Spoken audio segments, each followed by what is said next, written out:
trending at some point. Yeah, yeah, yeah. Yeah, we on it right now. Come on, come on. Come on, come on. Hit play, grab the couch, got your name on the screen. You send me that link. I say, girl, let me see. Yeah, you laugh, I lean in close. We already know the vibe. One more click, one more take. Now we both online. From the first frame to the last frame, we don't miss a thing. if it's funny, if it's wild, baby, let it rain. slide over here. I got you. Don't skip ahead. No, not tonight. We lock into the moment, and we ride that way. Trending at some point. We watch it together. Trending at some point. We stay on it forever. yeah. Hit that play, bring that heat. You and me Can't be beat. trending at some point. Trending at some point. You pick the funny ones, I pick the drama too. We pause on the comments like, who said that to you? Your smile on the screen glow, got me in the zone. Every little reaction make this house a home. Late night, same room, same move, same show. If the thumbnail says go, then we already know.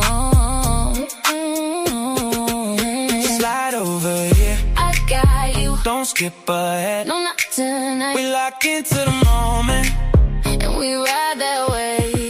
Trending at some point. We watch it together. Trending at some point. We stay on it forever.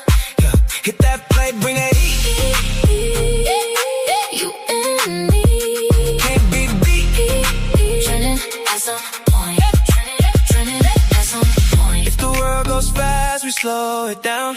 One more video, turn it around. Talk back to the screen, laugh till we cry. You, me, and the feed all night. All night. All night. All night. We watch it together. Trending at some point. We stay on it forever. Yeah, hit that play, bring that heat. You and me Can't be beat. trending at some point. Trending at some point. Trending at some point. Trending at some point.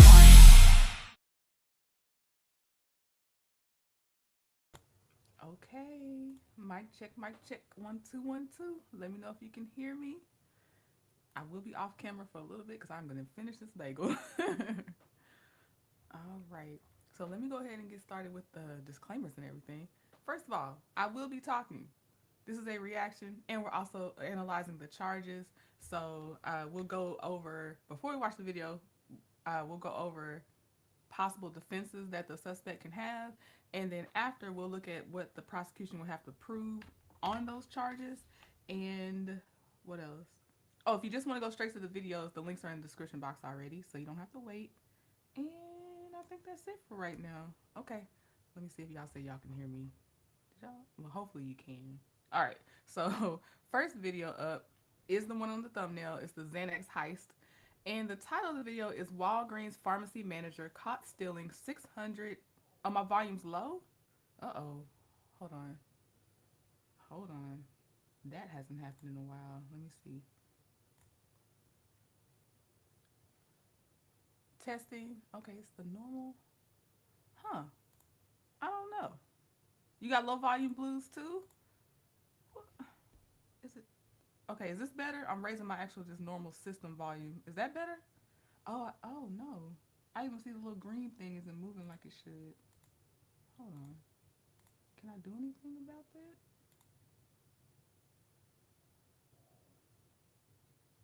Okay, I sound fine to Kim. Testing. Yeah, I see it's not, it should be lighting up to 3 dots and it's only 1 dot. I feel like if I take off this checkbox, the mic is gonna sound crazy. So y'all about to hear a difference, but this one says, okay, you hear fine too, Lay's grandma? All right, let me not mess with anything, because as soon as I mess with stuff, it's gonna be worse. So I'm so sorry. All right, so let's look at her possible defenses of this Walgreens pharmacy manager that stole, she says 200 pills, and they say 600 pills. I do use StreamYard, Living Life. I do. Okay, so the defense, if you're thinking like a juror, it says the defense doesn't have to prove innocence. They only need to raise a reasonable doubt. All right, so possible defense challenges for this one for the theft could be: does her admission establish that she stole 200 pills rather than approximately 600 pills the employer alleges were stolen? Can pharmacy inventory records and other evidence reliably attribute the remaining approximately 400 missing pills to her rather than inventory discrepancies, dispensing errors, or another person with access? Was the actual value of the 200 pills she admitted taking, what was the actual value? And does that value establish the specific level of theft charged under Illinois law? And her other charge, possession of a controlled substance, does her confession establish when and for how long she actually possessed the Xanax? And is that account corroborated by physical, electronic, or pharmacy evidence? Can investigators independently establish that the pills she admitted selling were actually a prolozam, that's the name for Xanax, and the quantity involved? Does the evidence establish unauthorized possession of 200 pills rather than the approximately 600 pills originally alleged missing? All right. Okay, said I heard StreamYard reset their settings. I've noticed other creators having the volume audio issues, but unsure what's going on as I don't stream. Well, okay, well, thank you for letting me know it's not just me, and maybe I'll have to listen back to this live and see if I can do some test runs off live to see if I can get it back. But StreamYard, I just gave StreamYard a good survey because they started adding good things back in there. Like, you can see when you get the little jewels and stuff now. Don't play with me, StreamYard. All right. I switched streaming platforms so fast. I'm actually circling back to StreamYard right now. But all right, so let's go ahead and watch it. I will talk sometimes, but I'll let some play. On May 29th, 2026, officers were dispatched to Walgreens after an employee allegedly stole 600 pills of alprazolam, commonly known as Xanax. So I got your statement that you gave to them. Is this all true? Yes, 100% true. So I got here that Can you read the handwriting? you have great. Is this your handwriting? Yes. Yeah, great handwriting. You've been taking alprazolam. How do you say that? Alprazolam, 2 milligrams off the shelf because of personal financial hardships, and you were given it to someone, and they were selling it on the street. Who was that? I do not know. He had a nickname named Willie D. Willie D. You swapped. Why are you? First of all, you shouldn't be in business with a street pharmacist, period. And I know that's not what you actually call that man out on the streets. You say that now because you're being questioned by the police.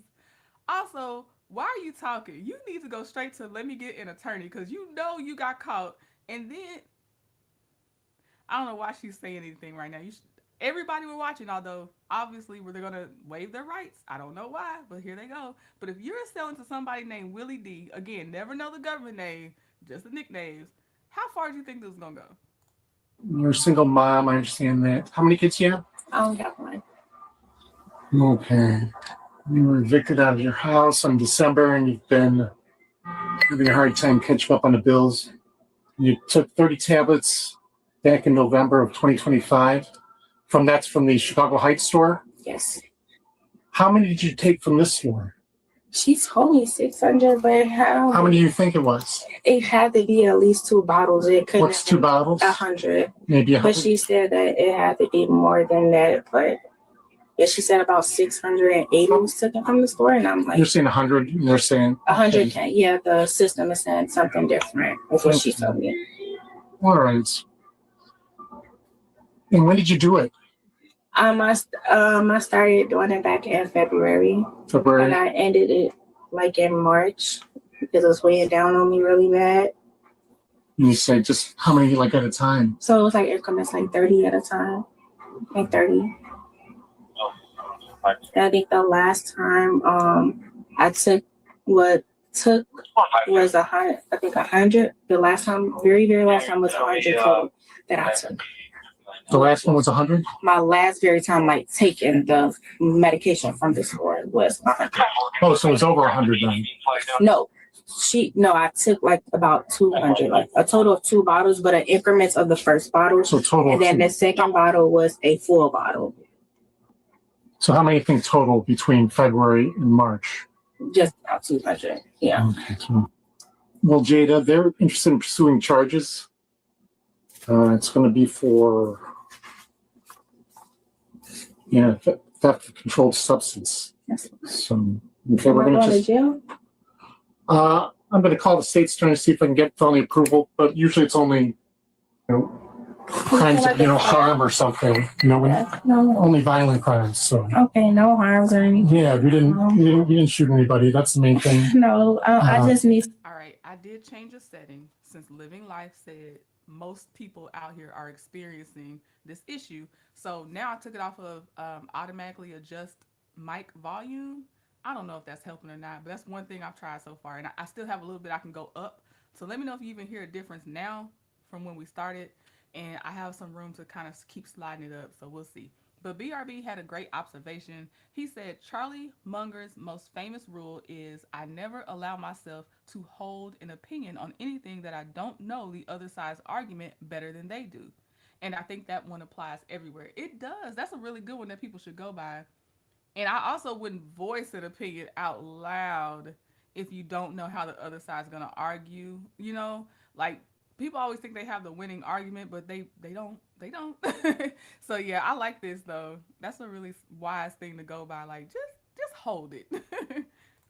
To know what's going on because. Well, I'm going to take you to the New Lenox Police Department and make some phone calls to the state's attorney. What do I do about my car and stuff? I'll take you back here. Do you have any property here? Is there anything in the car that's stolen right now?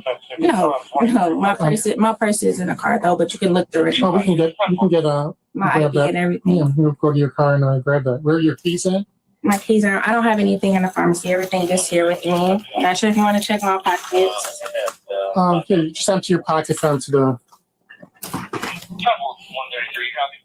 Nothing else. 1099? Nothing else in me. Yeah, my ID. 152's taking the lockout. No, you can put all that back in here. I was just making sure you can hold on to that. I'm gonna. Do you have to take in my devices or anything? I'm not gonna take it right now, but I'm gonna take it once I get to the PD and put it in a box, and I'm gonna give it all right back to you. But I'm gonna handcuff you and. Oh. For me, I don't care if someone's like, I've never done this before. If you did commit the crime, I'm sorry you're not used to things, and you got lucky a long time too. But I'm like, are they supposed to? What are they supposed to do with that? Like, you just admitted to stealing at least 200 Xanax pills. You would have kept going if you didn't get caught. Some of them, they name financial difficulties on why they do it, and I don't know if I kept those in or not, but I don't know. It's just something about you actually did do the crime, but you're like, I've never done this before. You should have researched it, knowing you would probably get caught. Yeah. It's real, right? Don't steal. I know this is not me. I know. I'll grab your clipboard. Oh, you can make your drink here. Frankfurt, 319. Yeah, if you could progress. put your hands behind your back. Why don't you put your watch in your pocket? I want to scratch that out. 10 Frankfurt Terrace, 40 Smith Street, 40 Smith Street.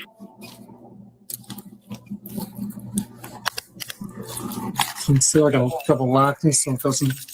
All right, the rest of this is really them just getting her into the car. So we'll see if they have a car conversation. If not, we're gonna skip to her charges. No. We just document everything. I went into it. Why did I go into it? This is her car. It's all on camera too. Everything's on camera.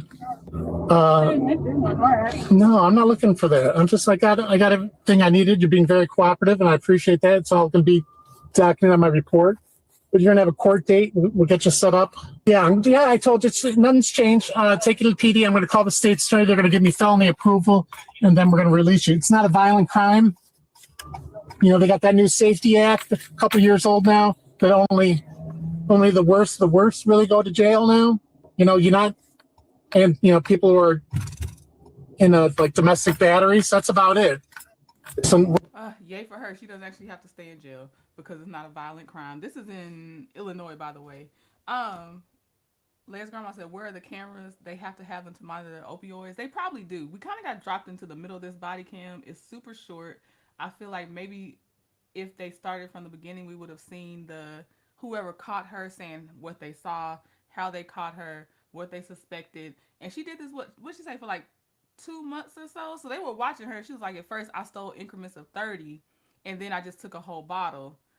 Again, they say 680 pills is what she said they told her how much she stole, but she was like, I only did 200.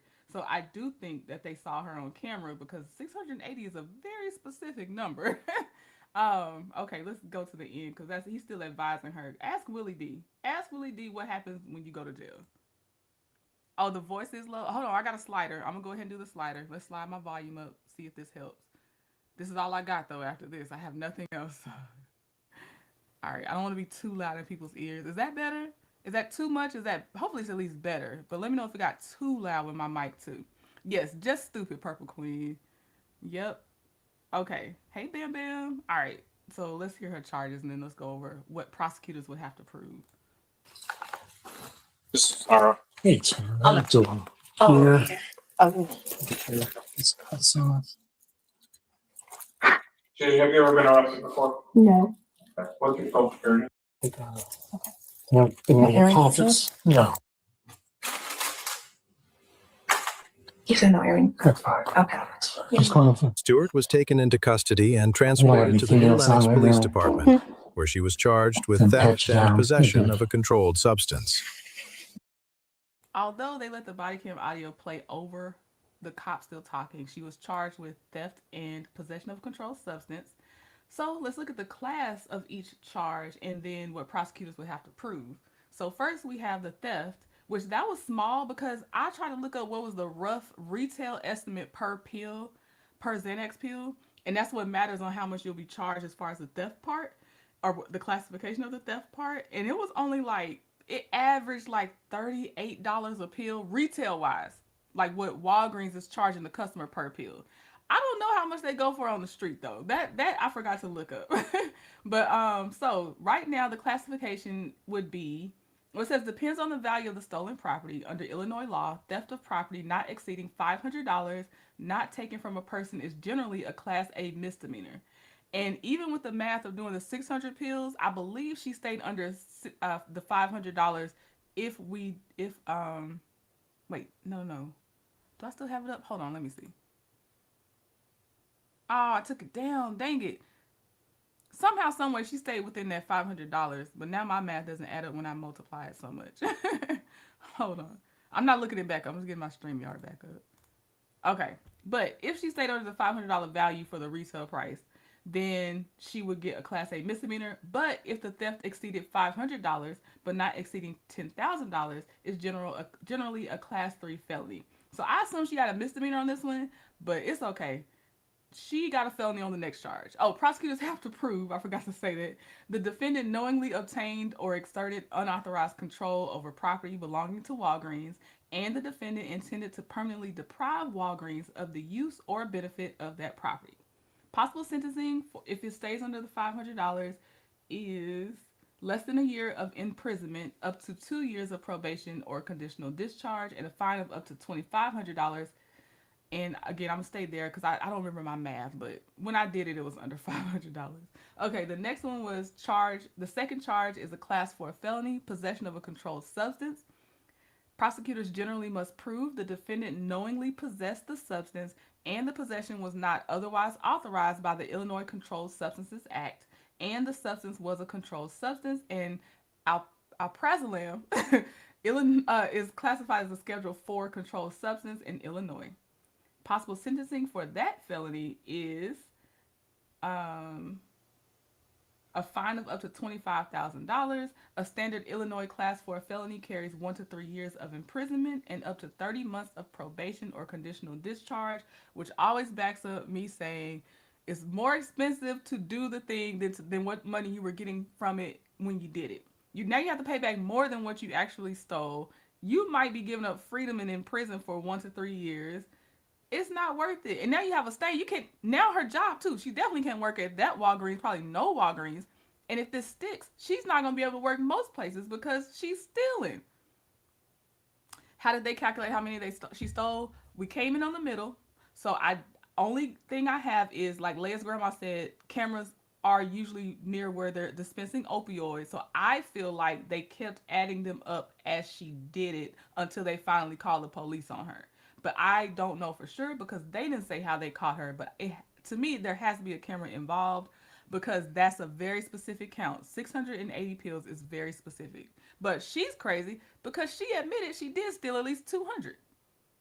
All right, so next incident we have is the daycare staff gets arrested after lying about a deadly mistake. Now, it was a almost deadly mistake. Nobody's dying because I'm not doing those in the morning. So the child did not die, did not get hit, but it was the possibility of it happening on while we're watching this one. So defense challenges could be for the charge of neglect of a child, which in other states is called child endangerment.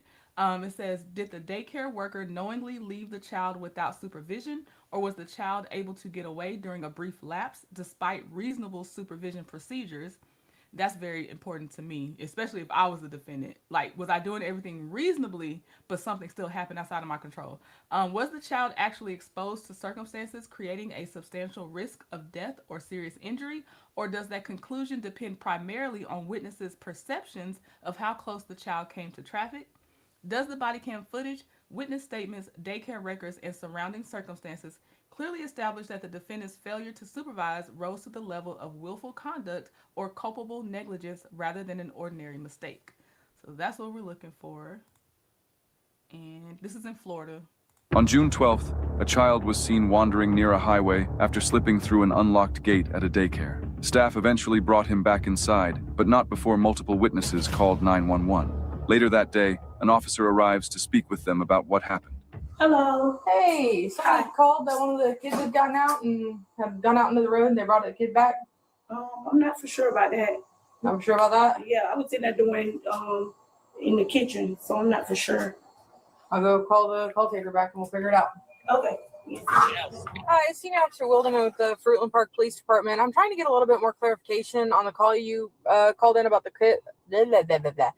child on the road. You said you saw or at least our notes notate that you saw the kid get picked up and brought back to the daycare center. Well, we were going down the other side of the highway, so we couldn't stop to help. Yes. So I went to the first red light. That's when I was talking to you guys. And in my rear view mirror, I could still see the baby in the middle of the street. But by the time the light changed and I turned around to go back, two other cars had stopped. I saw that black woman. She was a little black baby, black woman. And I saw her up at she had just grabbed the baby because two other people had stopped. I mean, it was serious. Mm-hmm. And she had grabbed it and got back and walked right into that learning center. The one that's like right across from the state park area, right? Yes. The baby got dropped off and the mom left. Right when I gave you guys the plate, she was getting in her car to leave. That's why I said she sees me looking at her, so I left. But I gave you guys her plate. But she took off, the mom did, after she dropped the baby off. So the lady in the learning center probably didn't know. Okay, so it was the mama that managed to lose the kid. Yeah. Oh, that's interesting. So the title is about the daycare worker being in trouble, but he seems like a pretty credible witness in the sense of he's grabbing license plates, he's describing what other people are doing. Not saying for sure he is telling I feel like he believes in his perception. I'll say that. Seems pretty accurate versus how we hear other people that are witnesses sometimes describe a situation. But I didn't realize when I first watched it that the mom sounds like she didn't give the daycare worker enough time to gain proper authority of the child.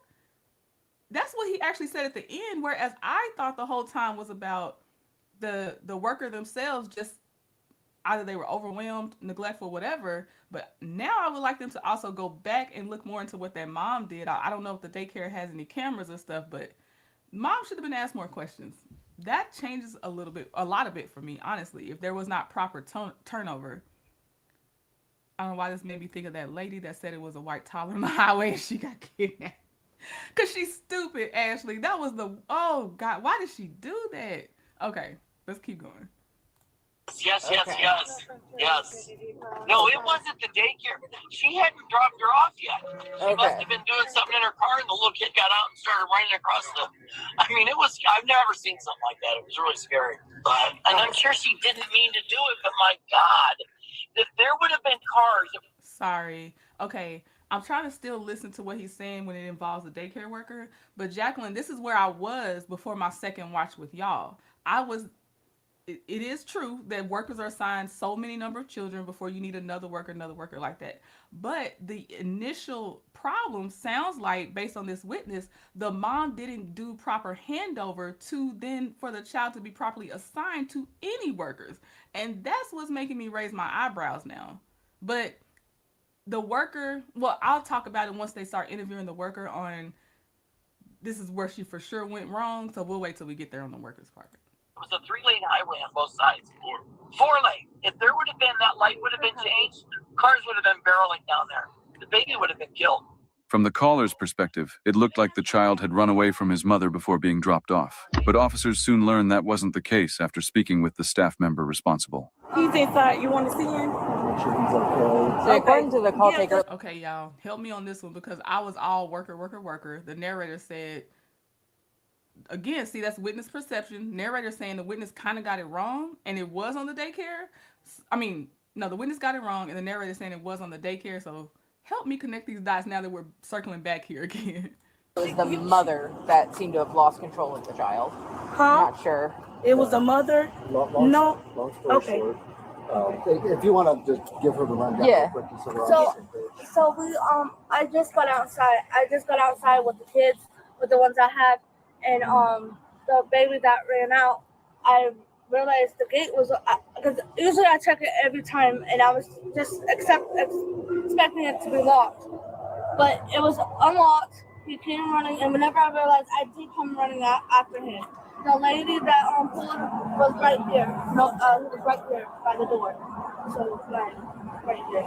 So long story short, you obviously know why we're here. Yes. And we just need to gather up all the information to make sure we have all the facts, this, that, and the other.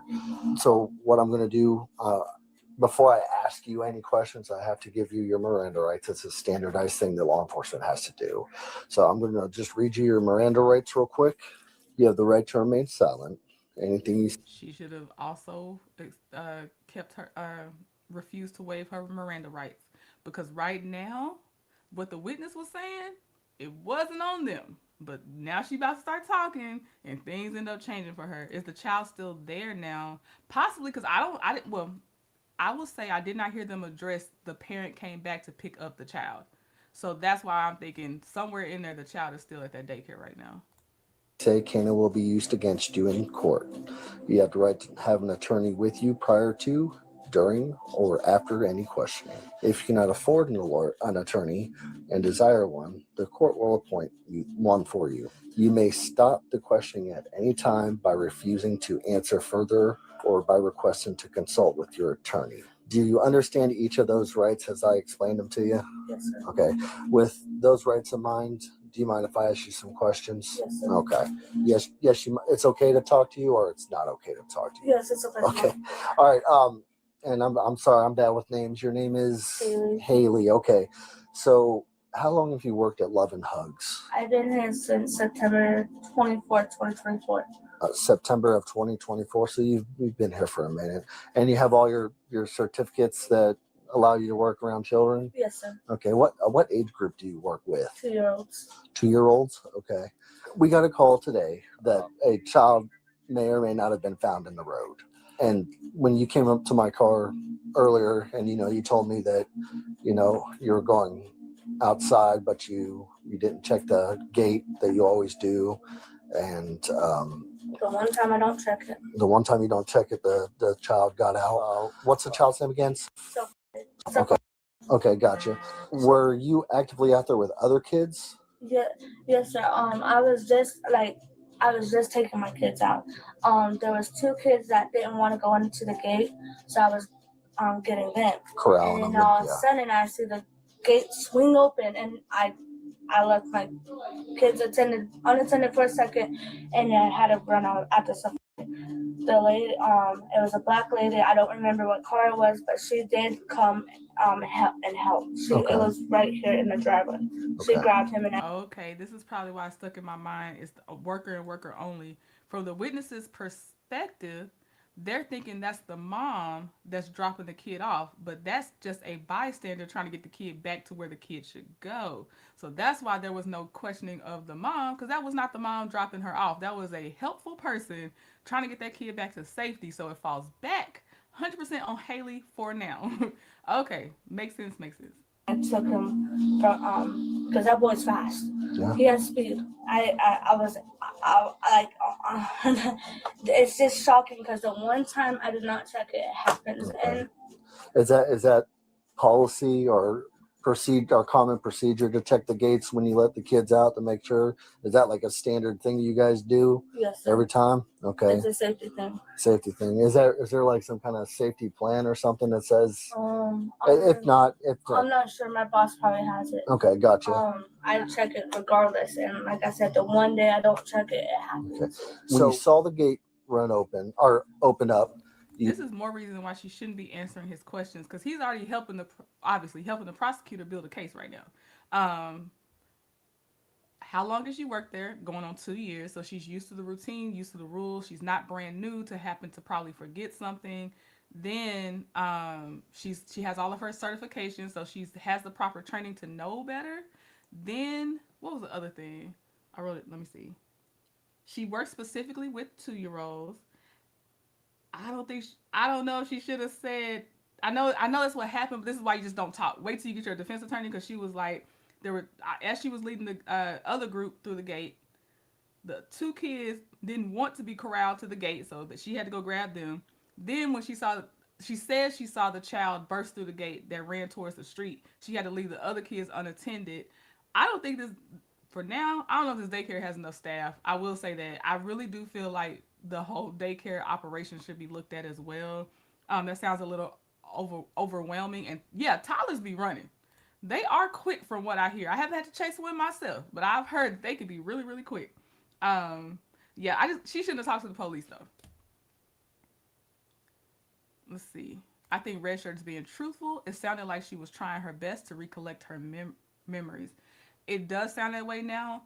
And if I didn't know one thing I know ahead of time of a comment the officer makes, I'm really still 100% on the daycare worker side without a little bit more knowledge. And I'm not saying I won't get back there, because some things change when you rewatch stuff. But listen for what the cop asked her later. Let me know if y'all still on the same page of her being all the way truthful. Yeah, you two be hiding me, Aquarius. I have a free tier on Patreon. I use that as my live alert, because F YouTube. A little bit, because they still, it's still monetized, and it's supplementing my income, so not too much F YouTube, but they do be doing it a lot. So thank you for resubscribing and looking for me. I do appreciate you. You went after him. He went out the gate. How much longer did it take for you to get out the gate? Was it like? Probably like. Was it like was it like 5 seconds? Was it like a minute? Probably about 5 seconds, because I was at the front gate, and then the gate he ran out was the back gate, because I was in the gate where they enter the playground. Okay. I actually want her to not be in trouble, and I'm going to go back to hear what question he just asked her, and when she answered about 5 seconds.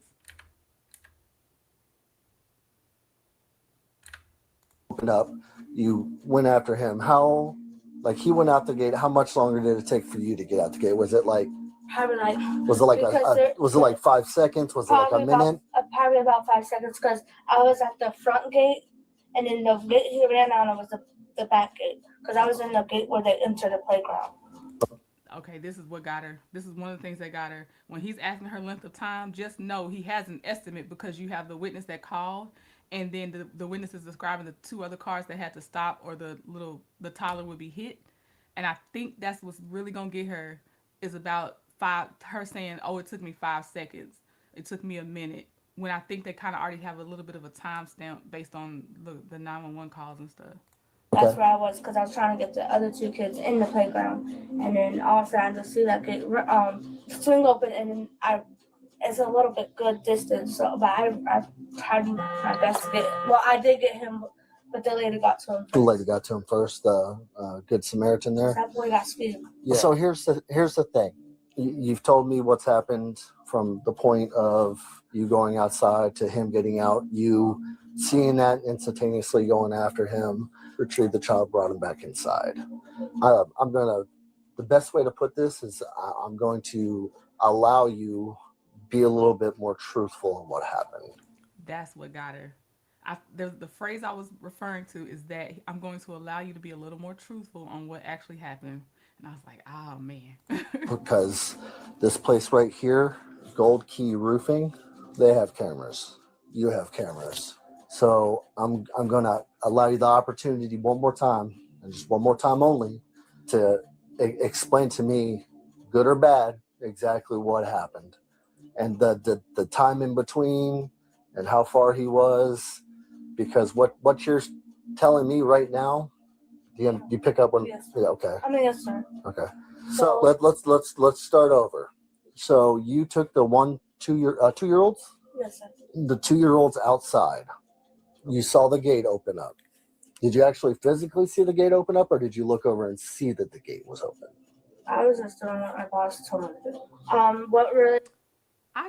Okay, I know she lied. And they got cameras to prove her wrong.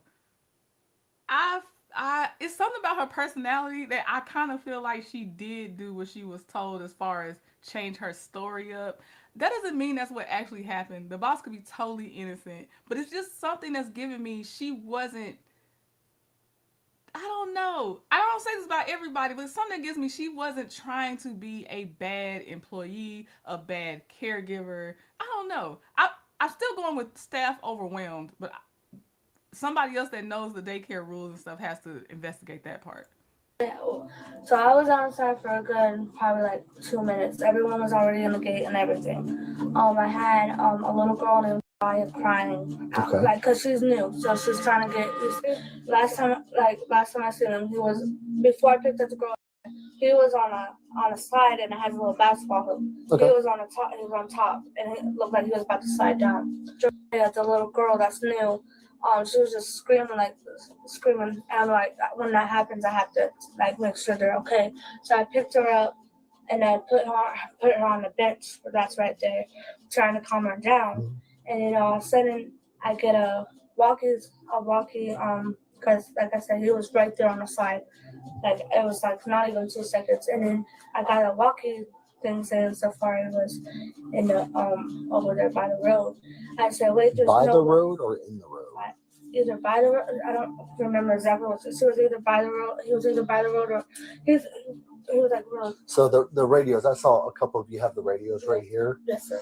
So you got a radio from who? Miss Shaker, my boss told me. Was that child's? And it's Safari. Right.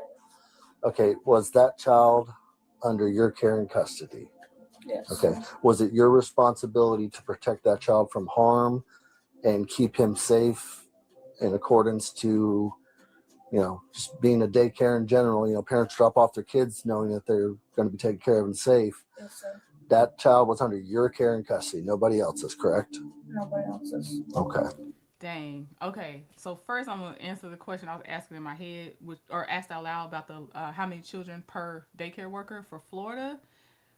First Google result, I'll say, so we gotta take that with a grain of salt. But first Google results said specifically ages of 2 years old, they can have up to 11 children per one worker. That sounds like too much to me.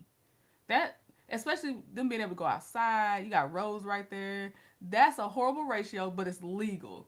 So she definitely could have been overwhelmed, but still the daycare wouldn't have been violating the numbers, because from what she was describing, it was less than 11 kids, or exactly 11 kids with her, because of the things she was saying she had problems with. I could see it being no more than 11 kids, but that's a lot. That's a lot.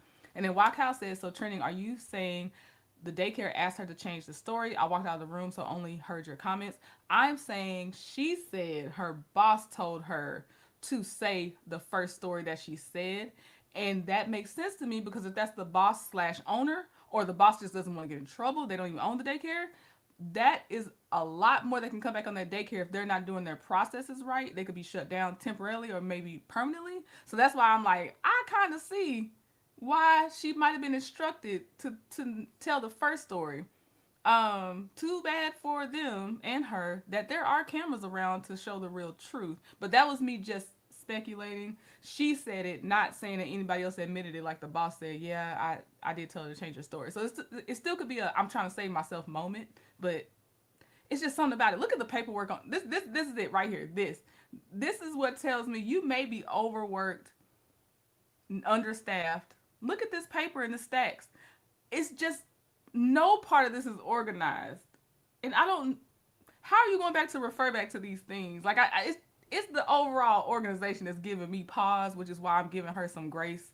But a child almost got hit by cars, so I'm not taking that. But I just feel like there's more than one thing leading to this issue, if that makes sense. But thank you, White Cows. That was a good question. All right. On that note, we are going to place you under arrest for child neglect. Okay? Because it's a clear violation. And just look at me. Look at me. Look at me, ma'am. That child was found in the median of the highway. Come here. Go ahead and turn around. Oh my god! Listen, I know you're upset, but keep it down for the kids. Keep it down for the kids, please. Keep it. Let me tell you right now, if my job is in jeopardy and my freedom's in jeopardy, I can't keep it down for the kids at this time. It's not happening right now. My life is changing, especially if, again, she was kind of set up. Don't ask me to keep it down for the kids. This is not the time nor place. Thank you for the sunshine, Aku Udo. I appreciate you getting it started with the jewels, which, again, StreamYard, great for that. Stop resetting our stuff, though. So did they tell you to say that? And which one was it? Which one was it? The first story I told you was what I was told to say. Hold on. Try to click stuff because I can't understand the clarity. Which of these people, you said that someone said something to the effect of they told you to say this so you don't get the center shut down. It's my boss. And which one is that? Shika. Huh? It's Shika. Shika? Okay, Shika. Is she here now? What is she wearing? She's the one that's in the office. Is she wearing the black dress? Okay. All right, what we're going to do. I wonder if they have to tell other parents, even if it wasn't that parent's child involved, that possibly there was an incident where the police had to come and be involved. Also, just the fact that the police show up, they could then, I'm sure alert the proper authorities to, just for safety, investigate the daycare, and if it's bad enough, temporarily shut down the daycare. So that's why I do believe that they were trying not to get shut down, and she's the fall person a little bit. Even not saying she doesn't have any responsibility, but she feels like a fall person. I need you to be as calm and collective as you can because we have a whole bunch of sleeping kids out here, and the last thing they need is to be upset, okay? So they should all be asleep by now. So we're going to walk you outside, okay? You want me to poke out first? Yeah, just poke out real quick. Natasha, can you... When I have a seat, I'll make sure the AC's on, okay?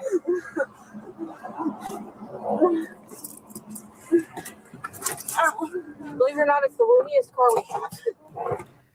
This observation from all body cams we watch, they need to extend the back of these vehicles a little bit, because if you're tall, not of average size, this doesn't seem logical on the sizes of these vehicles, the back part of the vehicles. All right. All right. Make sure your foot's all the way in. I don't want to hit you with the door. The suspect faces child endangerment charges and is currently awaiting trial. Although it seemed like an honest mistake, supervising large groups of children requires extreme care, and if the road had been busier, this situation could have ended much worse. As always... All right, and if you're coming in now, links to the videos are in the description box, so you don't have to listen to me pause and talk. But Wakao says trending, this probably made the news and probably was not the first incident. That way they wanted her to lie. I can totally see that, Wakao. I'm telling you, that business's hands are not clean to me. It's not. I think at minimum they're overwhelmed. At most they're, I don't know, a little deceptive, a little just not running things properly, and they could have. Like maybe they should have seen the law may allow you to have up to 11 2-year-olds or whatever. But does that mean your business can handle that? Like that's the responsible side you need to be as a business. I know they have to be uncomfortable. I know. Thank you for the high five, Auntie Natty. I'm confused. What was she told to say? She was told to say that it only took her 5 seconds to notice that Safari, because they let the name slip earlier, Safari ran out that gate and she 5 seconds was already after him to get him straight out of danger. Because then that shows that's normal reaction time. That's not neglect. You did what you're supposed to do per the procedures. There was no unattended thing happening or you know what I mean? You didn't place a child in danger. A child did what a child may do and you saw it immediately and tried to fix it. That's what I believe. That's why they told her to say, it took you 5 seconds to chase. You got him right away. And then the officer was like, we have cameras on the other business that they saw what happened. So do you want to tell the truth now? Poetic Justice said, I think it's meant to be a tight squeeze to keep you restrained. That does make sense. It does make sense, Poetic Justice.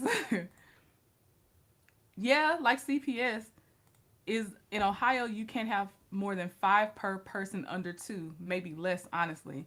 How many can Ohio have if they're 2 and older per person?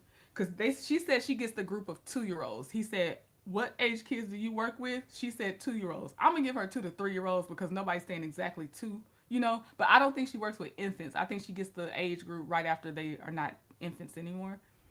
Yes, Safari Omar causing trouble. Okay, so what prosecution would have to prove? And again, she spoke without a lawyer, so kind of she's confessed, and he did appear to read those Miranda rights properly, and then he clarified, so do you want to talk to me or do you not want to talk to me? But in Florida, this is a 3rd-degree felony. The charge is called neglect of a child, and prosecutors generally must prove the defendant was a caregiver responsible for the child's welfare, and the defendant willfully failed to provide necessary supervision or failed to make a reasonable effort to protect the child. And that 5-second chase would have been their reasonable effort. And you see with these elements, the first 1, 2, 3 say and.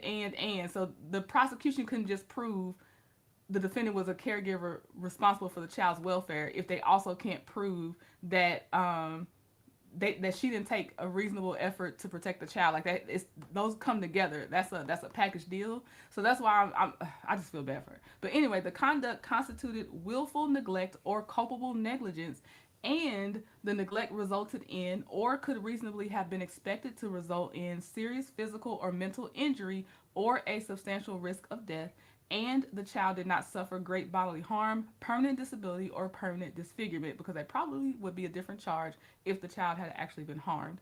Possible sentencing: a conviction for neglect of a child without great bodily harm, permanent disability, or permanent disfigurement is a 3rd-degree felony punishable by up to 5 years in prison and a fine of up to $5,000. I'm going to go with, it's not that nothing's her fault, but I still stick with she was overwhelmed and that daycare was trying to cover it up via either the boss or whatever. I don't like it. Okay. Next one up. Coworker catches employee replacing register money with fake bills, ends badly. So what you're looking for is the defense can cause reasonable doubt. And let's see here. So the first one, possible defense challenges for petty theft could be, did the employee intentionally take legitimate money from the register for herself, or is there another explanation for why real currency was allegedly removed and replaced? Can the coworker's surveillance footage, register records, and cash counts reliably establish exactly how much legitimate money was taken? Do the surveillance footage, register records, witness statements, counterfeit bills, and any admissions clearly establish that the employee knowingly took the employer's money with the intent to deprive the employer of it? Possible defense challenges for her second charge, possession of 10 or more counterfeit bills.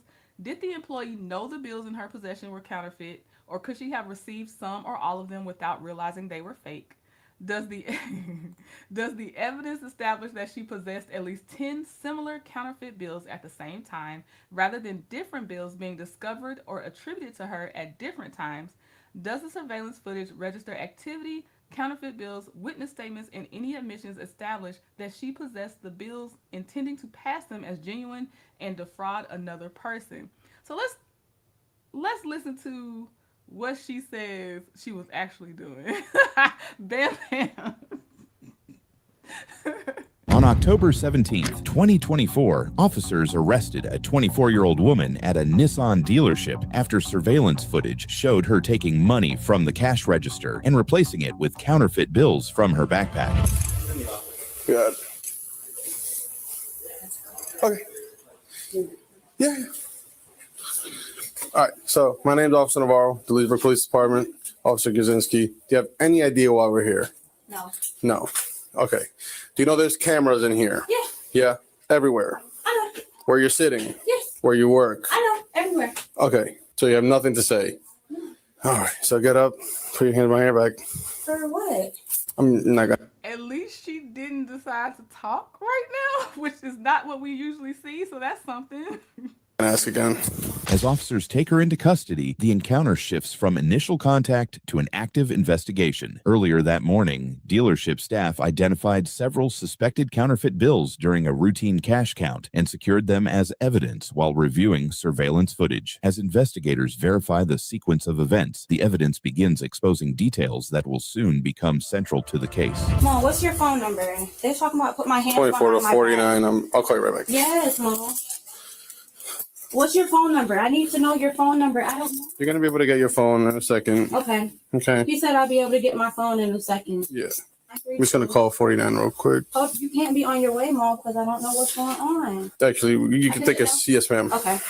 All right, so I'm going to read this to you. Just let me finish it, and then you can just answer the question I'm going to ask you at the end, and then we'll go from there. Okay? So, like I said, just let me finish it. You've probably heard this in movies before, but I got to say it all. You have the right to remain silent. Do you understand each of these rights I've explained to you? Yes. Do you wish, having these rights in mind, do you wish to speak to me if I have any questions? So I can make a question, I can ask a question, you can decide to answer it or not. You guys can't tell me. I'm So I have to say yes or no before I can. Oh, yeah. Okay. Yes, I'll talk. Okay. Mom, do I? She talking. Just read me my rights. What do I say? After the suspect agrees to speak with deputies, officers begin comparing her account with the surveillance footage collected by the dealership. The conversation now shifts from the initial detention to examining the evidence, where every explanation will be measured against what was recorded on camera. The interaction remains calm for now, but the next step in the investigation will determine how this encounter unfolds. All right. So, ma'am, stop. I can just put the phone over here. All right. So there's camera footage here of you taking money out of this backpack, putting it into a cash register, and then taking money out of that cash register and putting it into this bag. Getting change yesterday when I got changed? Out of your personal bag? Yes. Okay. I was getting change. I've done that before. $260 of change? I was getting change for $100. Okay, I'm just asking. And then Does that make sense? She was trying to get change for $260. What kind of change do you keep? You already technically have a little bit of it broken down between the $60 if you're trying to get change for $100. I was like, why did you even start talking? Like, be quiet. That does not make any sense. And I'm wondering, did anybody admit that they say, yeah, you can get out the register? Because I just feel like they would say, we'll get somebody else to give you change, or just do it outside of work or something. Because it's a car dealership. This ain't even the type of place that you need change of your personal change. You know? So yes, I got change yesterday. Okay, is there any reason why those bills then? So you're saying you received that in a transaction? No, I got money from my brother. So me and my brother, we were staying together. Okay. He ended up leaving. So it's your personal money? Yes. So you think you can bring your personal money and take it out with Nissan's money? Getting change. Yeah, that's the same thing. You're putting your personal money into their cash registers. For smaller bills. And you're taking money out of their cash register. To the cashiers yesterday. Who? So you're saying you got approval for this? Yes. From who? I was like, hey, do you guys have change? And they were like, specifically name the person who gave you approval so they can come answer if they told you that or not. You can get it out of there. I'm just asking, who gave you approval to do this? I spoke with Angie and Jackie. They were in there, and I asked them for change, and they were like, oh no, we don't have any change, but you can get it out of there. Were there? I wish we got Angie and Jackie on the body cam. Two people had no common sense to tell you don't do that, and they said, oh, we don't have change, you can go in the register. Unless Angie and Jackie just wanted you to be fired, I don't see why they would say that. It could happen, but it sounds real not likely. There be any reason why she would have permission to do this? Okay. No, I don't exchange change, especially with $100 bills. That's not a That's not something that. The 24-year-old remains committed to her version of events, but investigators aren't relying on her words alone. They methodically compare every statement with information gathered from dealership employees, searching for inconsistencies that could expose what really happened. That even my first week, like multiple people have gotten changed. People, a dude from the tech. I will get a receipt for this in a second. Just saying that we got this from you guys, okay? Okay, well, the bills are counterfeit, so the bills are not real. And so technically, you stole $260 from Nissan. You put fake bills into their cash register. No, they were fake. Okay. It was just money that my brother gave me. I'm like, okay. I understand. But listen, I understand. Wait, did she say it was going to go to rent? Because I was going to say, ask her what does she need change for $260 for? Because I feel like any way she breaks this down is going to be, you didn't have to go in that register. You did not need change. And if she just said she needed it for rent, I thought I heard the word rent. You need to stop talking. Yep, she already blamed it on her brother. The brother gave her the money, according to her. From Nissan. You put fake bills into their cash register. No, they were fake. Okay. It was just money that my brother gave me. I'm like, okay. I understand. But listen, I understand all that, but let's be real. Doing that is that's not even reasonable. No. Thank you. It's not reasonable, officer. She already included her brother. Rent is way more than $280 pretty much everywhere in the U.S. Right. Why do you need change and that's not even enough for rent in the first place? It's already stupid, but the fact that you said it was rent you need to change for? No, ma'am. No. She needs to be quiet. Gwen, she needs, they just, I think this is either like, sometimes y'all will say they either want to get caught or for me, my thing is they always think they can outsmart the police with these types of answers and they'll just be free to leave. I really think they can talk themselves out of these things. No, doing the whole I'm getting change from Nissan's cash register to mix my own, like, I think you're old enough to know that doesn't even make sense. Like, you shouldn't even be doing that at all. Wherever. This is your place of employment. This isn't your bank. So this isn't a place for you to be doing those transactions, especially when, I mean, I saw the video. So it's not like, and you can say what you want, but I saw you on video doing exactly that. All right. So right now we for sure have obviously theft because they're out $260. And then obviously there's counterfeit bills that are obviously marked with the marker. So you're just gonna have to give me a few minutes. I'm speaking to a few people that are not from here. They're my supervisor and all that. And then we'll be going from there. Okay? Can I call my mom? No, not right now.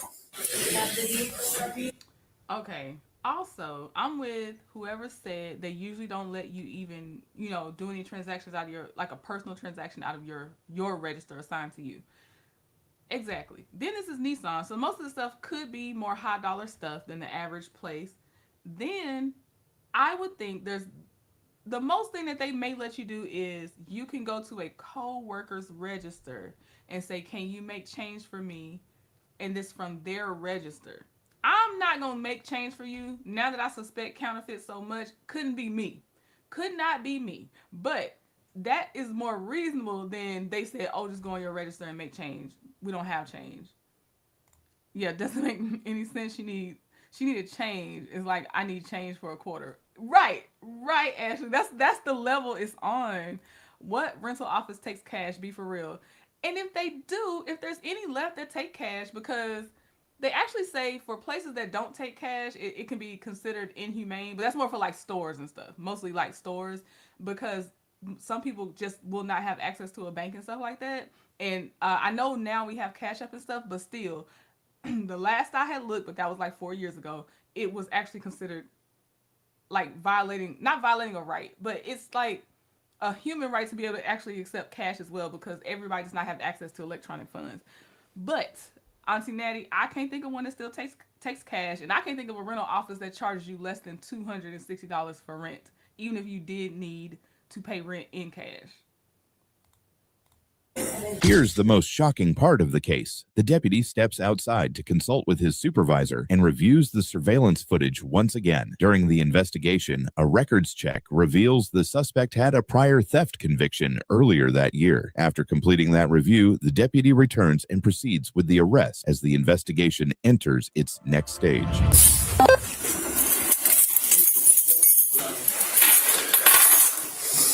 The lighter can't go with you, all right? Nothing else here? All right, with the back of my hand, I'm going to touch this back here, right? My vape is back there. They won't let that go in either, okay? Anything on this one? I'm not sure. With this being on her not meeting the exact description of the other $20 bill, this has to go with her. Okay. So you guys will see her in court anyway. So we'll put this in here for now. This will be going with you to the jail, right? Okay. And then I'll put these in here. Reference to her car, right? Because you drove here. What do you guys want to do? It needs to be off property. Do you have an extra key somewhere? No, that's the only one.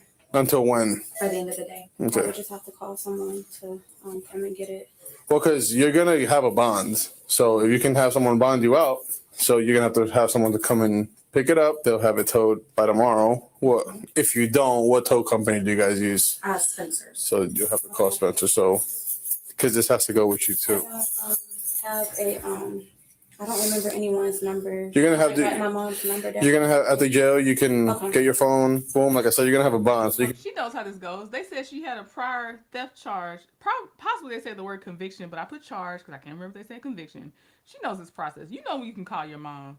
And your mom probably tired of you. Don't answer the phone, Mom. you can bond out today. You can be out by the middle of the day, mid-afternoon. Okay. We'll be going to the Libra Police Department now. We'll probably be there around 2 hours in reference to doing all the paperwork. We do all the paperwork there so that when you go to the jail, you go straight in. You can call somebody. They can call a bondsman, and you can bond out. Would I be able to use my phone like when I get there? You use their phone. You're gonna have to be. You can get your phone and get a phone number. Yeah, they'll let you get like 5 phone numbers. Okay. Yeah. Wait, is that Angie, Poetic Justice, that was at the desk the whole time? Because she could have easily said, I did not ever tell her that. So are you being funny because one person's name is Angie and one's Jackie, and you're just naming her Angie at the desk? Because I was laughing in my head. But did she actually say her name was Angie? I do want to know. Because sometimes, through text, I can't tell if you're being sarcastic. Most want money orders because a check might bounce all over town. Yep, they don't even like checks. They do not like checks.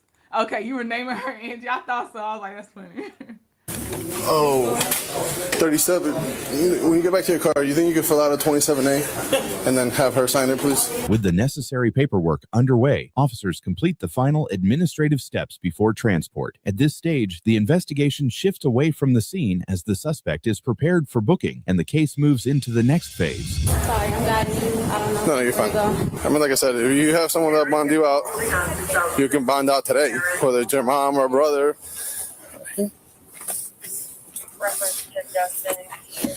Take a seat in there. Showing one suspended indefinitely as of 2 days ago. This. Put this. Yeah, I have another bag for this because this.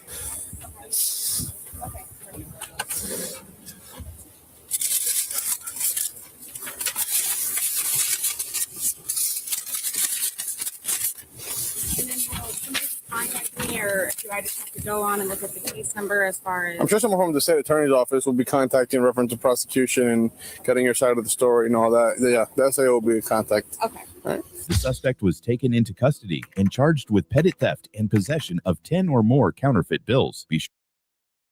Let's see how much $260 in fake money will cost her. All right. So for petty theft, it is a, first degree misdemeanor, because it was under $750.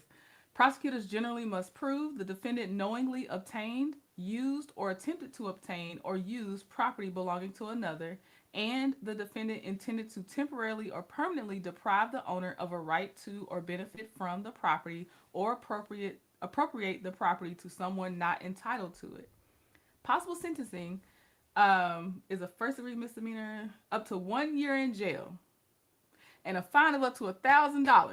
So you passing around $260 of fake money, which I know somewhere she's done this more than just the $260.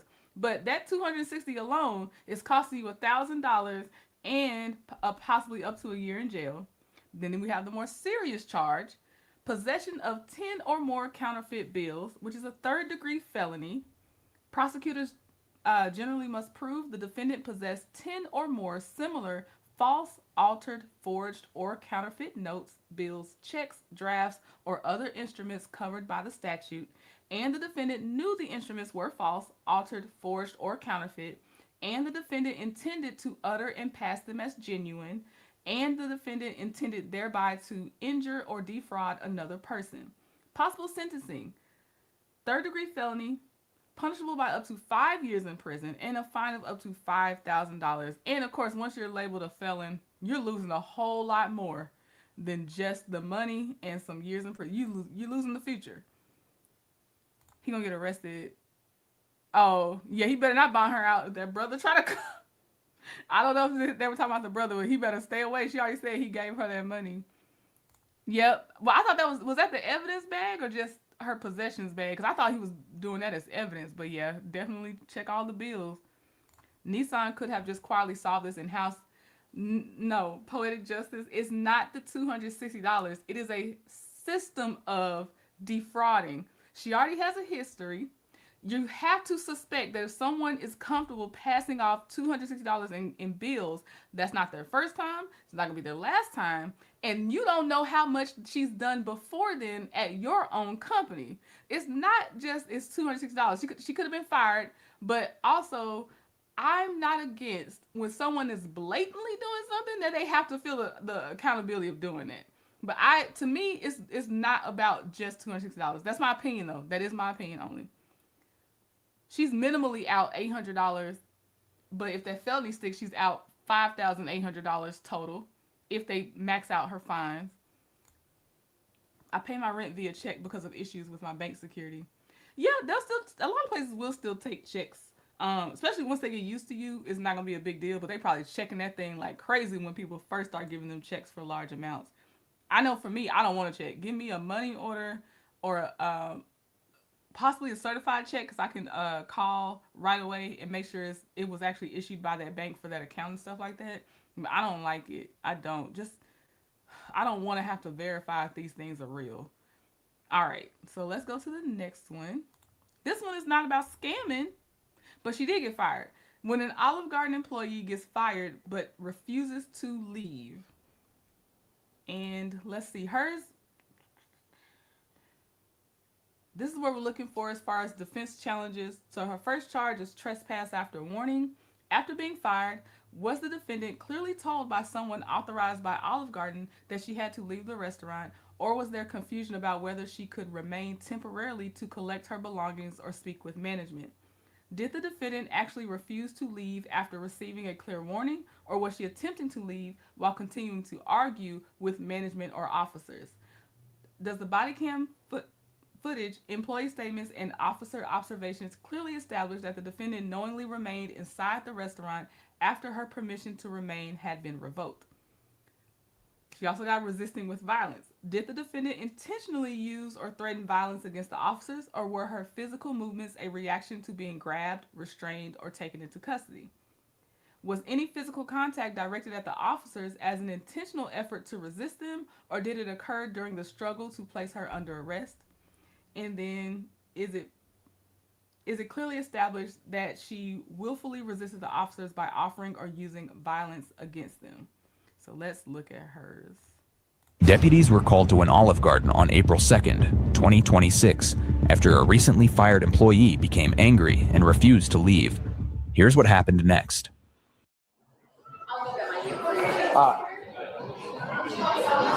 They're right over there.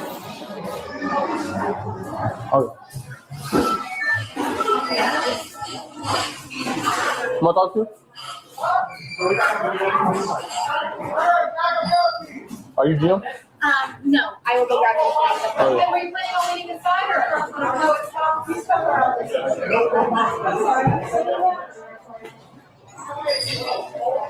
You don't have to clock out. I can just This is her? Our earliest pickup time is going to be. Sorry, guys. So what's going on? What's going on? What's up? So, long story short, she went screaming through my alley, told her I had to send her home. She probably recalls she's on a final written warning for inappropriate behavior already. Oh, yeah. So, she was running through the alley screaming, I hate this job, I hate this job. Team members heard it, guest heard it. I said, at this point, I'm going to ask you to leave. And then she's been argumentative with me since about leaving. Oh, yeah. So, I followed what our standards are, tried to get her statements so I could protect her. Hey, do this, I'll get other statements. She got it from the table, said no, she's not leaving. I recited the handbook back to her saying, hey, examples of behaviors leading to disciplinary action up to and including termination, disregarding and refusing a manager's instructions. At this point, you've refused to leave the building at my request, and I will call the police to remove you. Okay. Oh, this man has had to deal with bad, or I'm gonna say bad, employees that don't listen for a while. This man is reading straight from the handbook. He's processing this out. I don't want no trouble after this. He done been through this before. This is not his first rodeo. Thank you, Aku Udo, for the butterfly. Look, Omar, I meant to say, let's see what we're gonna crave today. What are we gonna want today based on the videos we watch? You want to trespass? No, I don't want that. Yo, this is what we're not going to do. All right, they want you to leave, so we're going to leave. Let's go. Let's go. Let's go. We're not going to yell. We're not going to do none of that. I'm not doing anything to you. I'm not doing anything to you. Jason, do you want to trespass? I'm literally not doing anything. Do you want to trespass? All right, now you've been trespassed. Cool. Now I'm not going to tell you you're going to leave. Leave. Let's go. Cool. Let's go. He's trespassing because I'm telling people to do their job. I know. So maybe you should do your fucking job, Jason Elliott. You should probably do your job. Because you want to tell me I can't do my job and nothing doing that, nothing doing that?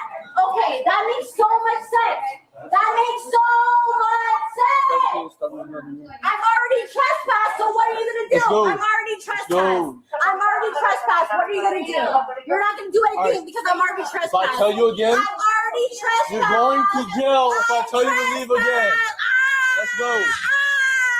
Fuck y'all, bro. Why in the world was she fired? She seems like such a pleasant person to work with. Literally, fuck y'all. Like, you're literally dumb as fuck, bro. Literally stupid as fuck. Dumb as fuck.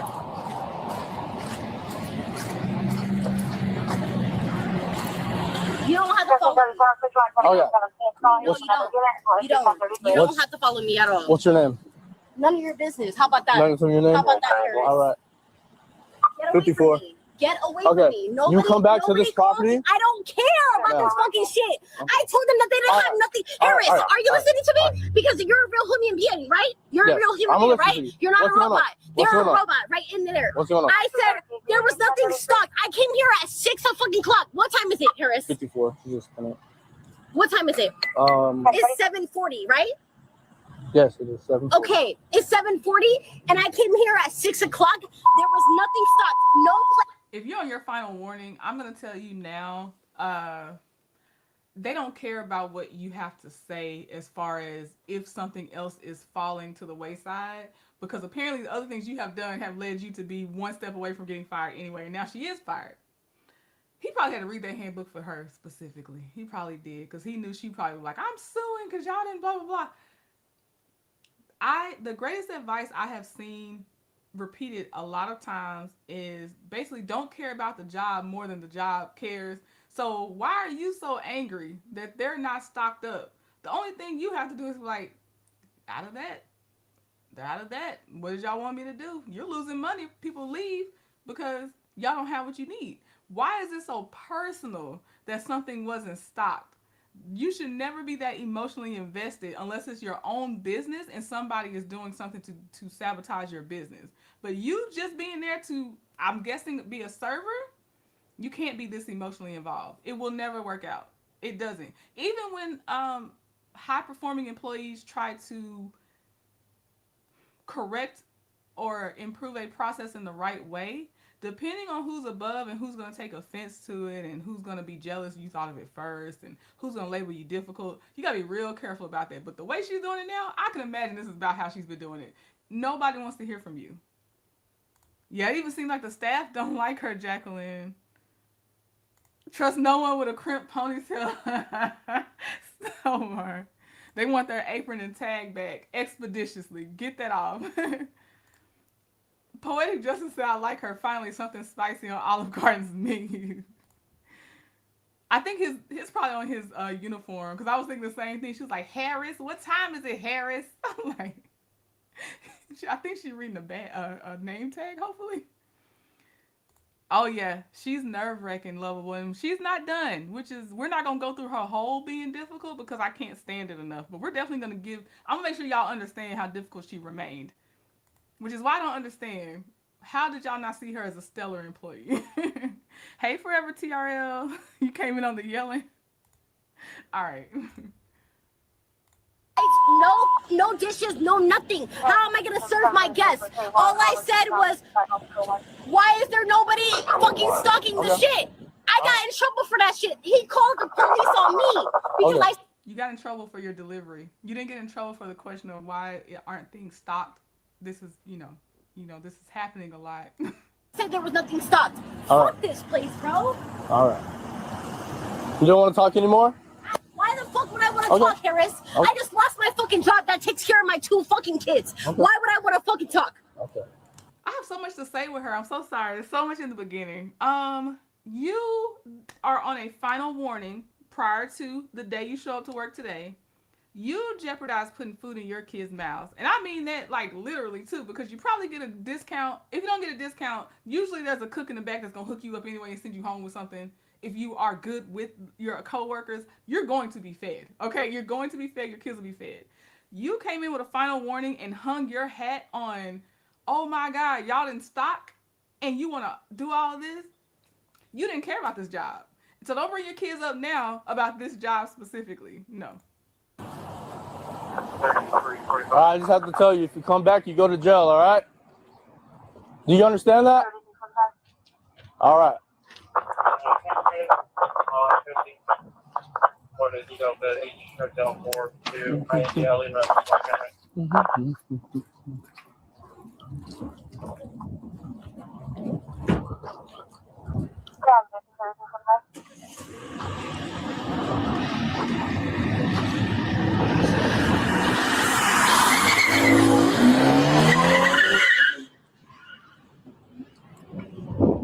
While gathering more information from the manager, the deputy spotted the same vehicle pull back into the Olive Garden parking lot, then leave again.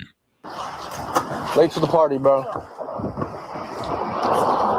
But yeah, I guess she got fired. She didn't like that. She got fired. Started acting up. And She was an employee here? yeah. I think. Told her to leave. She didn't want to leave at first. I said, you're going to go to jail if you leave. If you don't leave. Then she left. Then she smacked. Oh, there's she right there. What the? Hold up. That's her. That's her car. BMW? Yeah. That's her. So now you also don't care about picking your kids up or watch, or being able to see your kids for a little while. It's not gonna be nothing too serious, but why you squealing tires out, which they really could have gotten you for reckless driving at that point. They didn't, but you then want to come back on the property. You were gone. You got to do all that stuff, pop out at the mouth. You got to do all that stuff, and they still didn't arrest you. Because they really could have arrested her once they asked her to leave that one time, and she didn't. But you finally leave, and you decide to come back. That is crazy. Yes, a smart person would have already been submitting applications when you get the second write-up. Right. And she knows how she is. This ain't her first job probably doing this. Now, the thing for her is, when you're a server, you're going to keep finding places to serve because it's probably a high churn and stuff like that anyway. But you can't blame them and say that they're not allowing you to take care of your children. That's not going to work.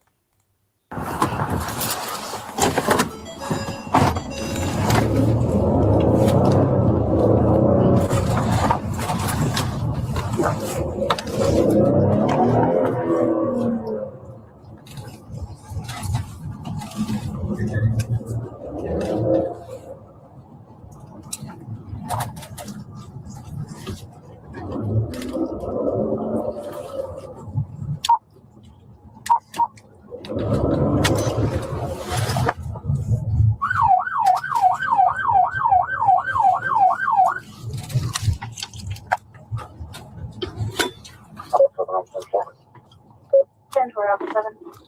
2217 to 50.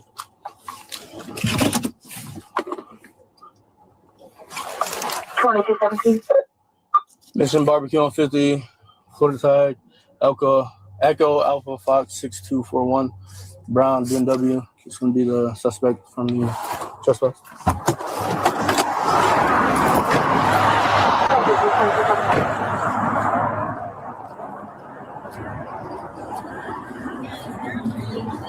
Just pulled me over. What did I tell you? I left. What are you You came right back on the property. I did not. I didn't see you on the property? I literally just left. I didn't see you on the property. You're gonna lie to me right now. Harris. Are you gonna lie to me right now? I literally just left. Here, I did not see you on the property. I literally just left. I literally just left. It's on body cam. I've been on my phone the whole time. It's on camera. Okay? I saw you pull out. I literally just You left. pulled back in. So you didn't just pull back in. I just left. Step out the vehicle. Step out the vehicle. I would rather that she is calling him Harris, which looks like, yeah, oh, they got name tag. I see the one coming up behind him with a name tag on. Then be saying the whole sweetheart, baby, you know, that type of stuff. So I'm glad she's at least calling him by his name. Bro, what are you doing right Step out the vehicle.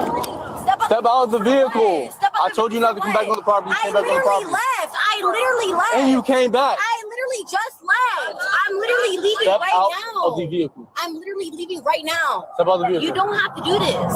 I do want to see okay, this is 7:25 for the timestamp. I want to see when she squealed off and then when they had to go back and get her. So let's see her, because I want to know. Okay. She don't want to leave it first. I said you're going to go to jail if you leave. If you don't leave. Then she left. Okay, 5:36 p.m. or no, 7:36 p.m. is when she squealed off, and then they see her again. Did she do it this quickly? Hold on. Let's say 7:25. Okay. 2 minutes? Girl. Leaving Step right out now. of the vehicle. I'm literally leaving right now. Step out of the vehicle. You don't have to do this. Step out of the vehicle. I'm literally leaving right now. I'm going to give you one more time. Step Can you please? Can you please? Ma'am. Sir. Step out of the vehicle. He's already telling me to get out the vehicle. What is that even supposed to mean? Ma'am, get out of the I'm vehicle. on speaker right now. Why did you come back to the property? I literally left. I just left. I literally just left. You came back. literally It's just on camera. left. Why are you lying? I just left. Okay. All right. I'm going to take off your seatbelt. No, stop. Stop. Stop. Step out of the vehicle. No, what are you doing Step right out now? of the vehicle. Step out. Okay, stop touching me. Stop touching me, bro. Get out of the vehicle. Now. Let me know you back.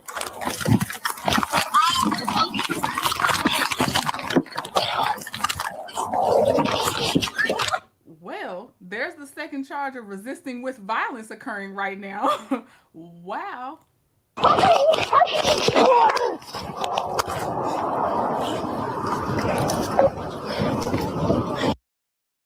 I suspected. Did that ponytail come off? Did the ponytail come off? I suspect. I gotta go back. I want to see the whole thing from the beginning now, because that was a little bit of a struggle. I can't. Why did she do this? Think about the kids. Okay, stop touching me. Stop touching me, bro. Get out of the vehicle. Now. Let me know you back.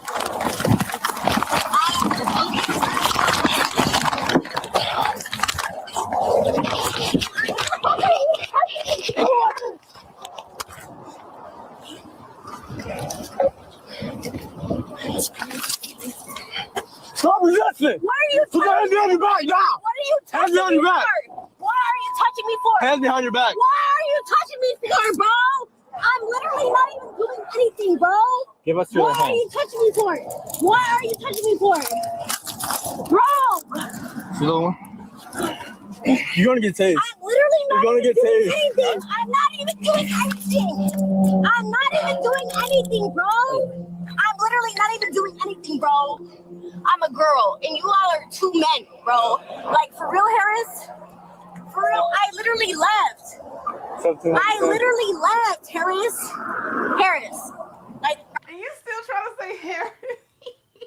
I gotta say these out loud. Ashley said the ponytail is off. Candace said Pony has been released from custody. That's the one. Oh, you got me. Royal said the ponytail came off. Auntie Natty said ponytail down. Candace said the ponytail will not be charged, bro. Don't trip. Yes, Omar, you said don't trust the crimp ponies. You did say it. It's y'all, Teresa. That's y'all. Roy said the ponytail said, I'm not going to jail. Yes, that's how he held it. He was like fisted. Like, hold on. He was like, yes. are you listening to me right now? Body cam was on the whole time. I left. Okay. I left. And you're trying to arrest me because I left? On the Because cam. I left. Harris. And y'all, now she has I'm gonna call it a gnarly knot on her head. She does. It was on the thumbnail too, but you're gonna see it. Now she got a knot on her head because she wanted to act a fool. Hello? Are you listening to me right now? Please, can you listen to me?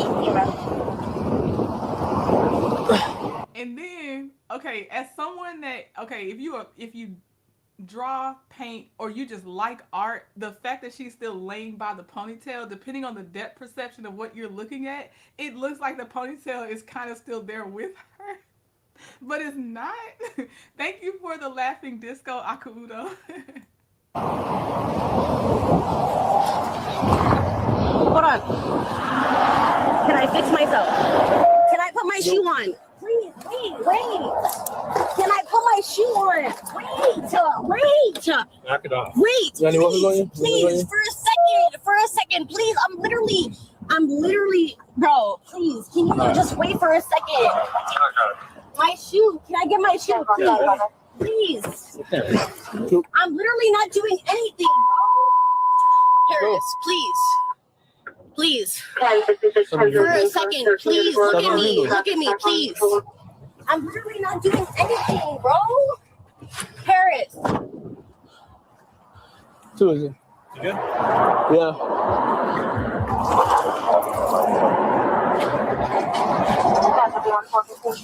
She hit you? Yeah, she's punching. I think she's punching you. Why he's so disrespectful to the ponytail? He just swinging it around.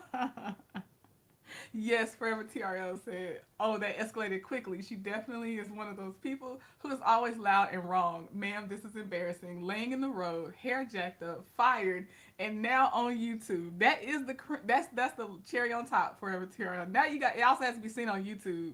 You're not just a joke at the police department. The way she says his name, yes, living life. Every time she's like, Harris. That door slam was good. Yes, it was satisfying. I don't know why he picked it up like that.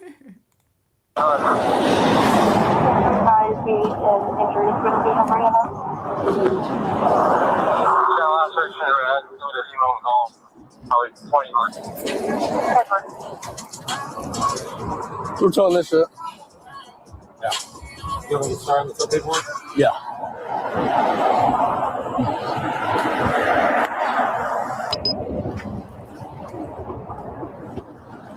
That's you for it?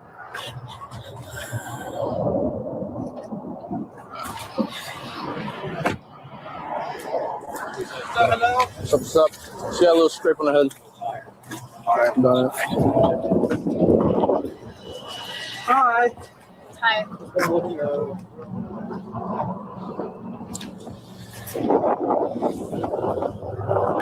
What's up? You want to get checked out? No, I just wanted you to listen to me for a second. Can you let them check you out? Because they have a job to do. Once they check you out, I'll talk They to you. already know what their job is, but I'm Okay. talking to you All right now because you're the officer All right. and I want to talk No, they're going to check you out. All right? So check her I out. can't talk to you? After. I want to talk to you before I get checked out. That's not going to happen. You had your chance to talk to us when you were talking I to us already in the car. been- I No, already- I stop. already talked They're going to to check you. you out, I already- and then we'll talk I to already you. talked to you, Stop. Nicholas. I already talked to Stop. Nicholas. They're I going already to check talked you to out, make sure you don't have a concussion, Stop. and then we'll be good. Stop. What are you telling me to stop for? Because I'm trying to talk? They need to check You're you trying out. to tell me to stop talking? Yeah. You're trying to tell me to Stop talking. So I'm They're not gonna going check to you stop out. talking because I already know my rights. What's and your I rights? can talk. What's your rights? I can talk. That's your rights? exactly, yeah, freedom of speech. That's what it is. Good So job. I can talk and I can In the tell meantime, him how's your health? why is he doing this? Because y'all both put me on the face of the floor for Because no you started reason. fighting us and I resisting us, literally and did then you not. started trying to punch us. It's on body cam. Literally a girl trying to fight two men. All right, that's good. Please. Alright, she doesn't want to be checked out. You're refusing? Are you refusing? Please be for real. Okay. You want to stop your I head? refused. Do- I do you- refused. Did I refuse? Did I say no? Real quick, you want to Did stop I say no? Many, I'm going to say mostly many dumb people say this. Did I say no? Did I say I wouldn't do it? You have to understand the definition of implied as well. There's different ways you're refusing without saying the word no. That doesn't, just because you don't say that word doesn't mean that you are not saying no and you are not refusing. I don't, you know what? Well, I just said it. people like this that don't understand words. That's why she's saying this. She is talking too much. She do act like she know Harris outside of the police department. The more she says, I know she's just trying to be manipulative, most likely, but it is funny she keeps calling that man Harris like they know each other. Forever TRL said, ma'am, you've already spoken to him several times. He's done with you. She lives her life arguing with everyone. When does she stop? Probably when she sleep, but she probably talks in her sleep too. I said I wanted to talk to you. Are you gonna answer this question? And you're not trying to talk to me. Are you gonna answer this question? Because I wanted to talk to you. Hey, you and me were quick. How am I going to talk to you? I'm your medically not here for you. How am I going to talk to you? Huh? I didn't put on my arm sleeve. No? All right. Her sister showed up to figure out what happened and tried to calm her down. She's going to jail, so. Yeah, but for what though? Resisting and trespass after warning. Karina, relax. You need to relax. You have to relax though. Sis, you have to relax. You have to relax. You gotta relax. You just step up to the Before sidewalk. you get more charges. Stop it. Stop. Relax. Relax. I know, sis. Stop. Relax, sis. Relax. She's bleeding. I know. She refused the EMS. Can you just pull the window down? I just want to talk to her, please. Let me just calm her down, please. Please, let me calm her down, please. Let me just pull the window down. I'm not going to do nothing. Please just, I want to talk to her. Please.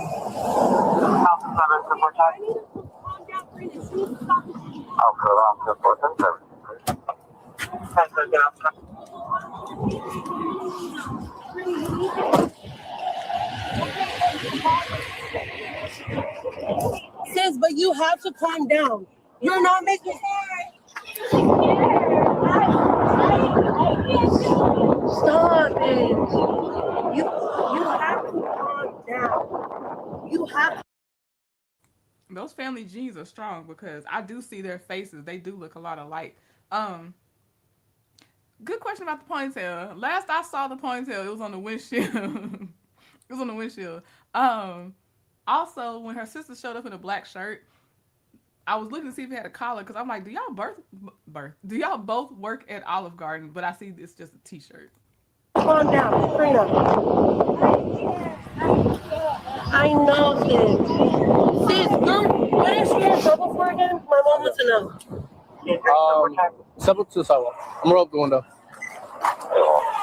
Okay, sis, please calm down. You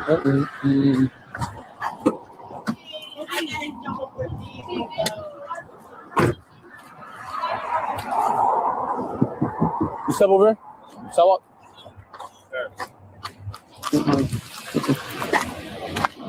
Don't worry. Can you step on the sidewalk, please? I feel like once those body cams go off, that ponytail is going to be a running joke. It's going to end up in people's lockers at the police department. It's going to end up laying across somebody's chair. That ponytail is going to be an ongoing prank, in my opinion. I really do. I don't know if it's going to make it back to her when she's released, because that is prime jokes right there. When we're done here, we'll go get her cleared, even though she refused the EMS. Okay. Because we're not. I don't know, bro. And my call friend was out to me and said the hospital. Just like pictures. Wait, they're telling me to go to the sidewalk. I don't know. They're not telling me nothing. Huh? Yeah, I'll talk to her. All right. So apparently your sister, Yeah. I guess she got fired from Olive Garden. Okay, yeah, that I know. Okay. And she started to cause a scene. That's why we got called. She wouldn't leave. All right. So when I was there at Olive Garden, she was screaming. Okay, one second. So she's basically saying that she was causing a scene at Olive Garden after they told her that she got fired, and then what else? Okay. So I told her she was trespassed. Okay. All right. And you told her the first time? I told her the first time. I said, you cannot return back to the property. Okay. She left the property. Okay. Then she came back onto the property after leaving the property. After I told her she could not come back to the property. So they already told her, Mom. Yeah. They already told her multiple times. And Karina. I'm testing. Can y'all still hear me? Because my thing wasn't responding in StreamYard for a little bit. So, it's 11:11. So just double checking, can y'all still hear me? Was the video still moving for you before I paused it to talk? Let me know. Not listen, and that's when they just arrested me. But she was already still there after you told her multiple times to go, or she just came. She left and back.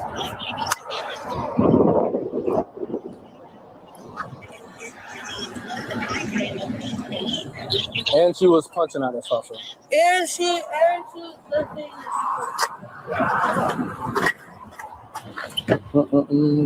You step out real quick. She's just gonna search you. I got a female deputy. 5246, number check. Please, let us stop. Just turn around. Just turn.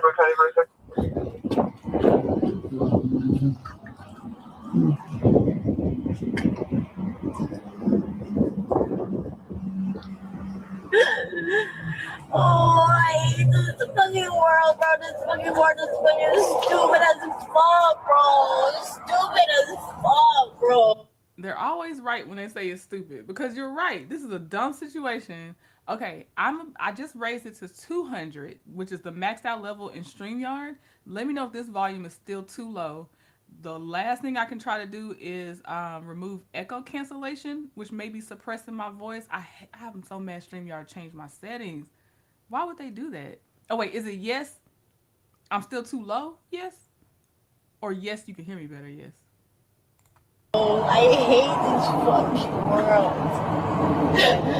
Oh my god, I hate this world. I hate this world. I hate this world. I hate this world. I hate this world. I hate this world. I hate this world. I hate this world. I hate this world. I hate this world. I hate this world. I hate this world. I hate this world. I hate this world. I hate this world. I literally hate this fucking world, bro.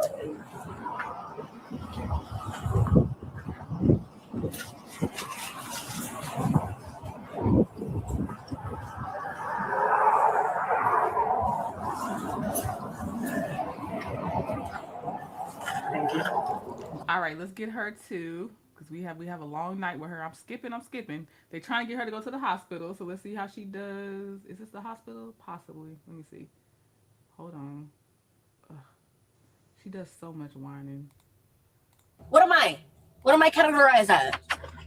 As in what? What are you talking about? What am I? Like mentally stable? Like what? No, we have to get that. You have to get that knot checked out. Fuck no. Let them clean it. Harris. That's the only way you're going. What the fuck is your first name? Bro, that's the only way you're going to the jail if you get that cleaned up. I'm not going to the jail. I'm not. I want to go to the jail without going to the hospital. Well, that's not going to happen. You know how long it is to take it to the hospital? It's going to be quick. No, it's not going to be quick. It's in and out because you're with us. No, I don't care about you. I don't care about y'all police officers, bro. Listen. This is longering my process, not y'all's. Listen. Mine. Okay. If you don't get out, they're going to put you in a chair. Strap you in that chair. Oh my fucking Exactly. God. So let's just go and get it. God, let's just get it. Are you even real? Nah, nigga, you not even real, bro. You not even real, bro. You not. You fuck you, nigga. Fuck you. I fucking hate this. That's where she made me. You know what? I ain't gonna say because I'm on YouTube. I'm not talking offline. But boy, the things I was like when I heard her go there. I said, here we go. We're gonna see her get dragged out the car real fast. Hold on. Don't fucking say it. Bro, for what? For fucking what? For fucking what? For fucking what? Carry me. I'm not Carry me. Come on. Okay. Carry me. Let's carry. Yes, please. Carry me, please. Stop. Please carry me. Nah, she's gonna fucking hit her head.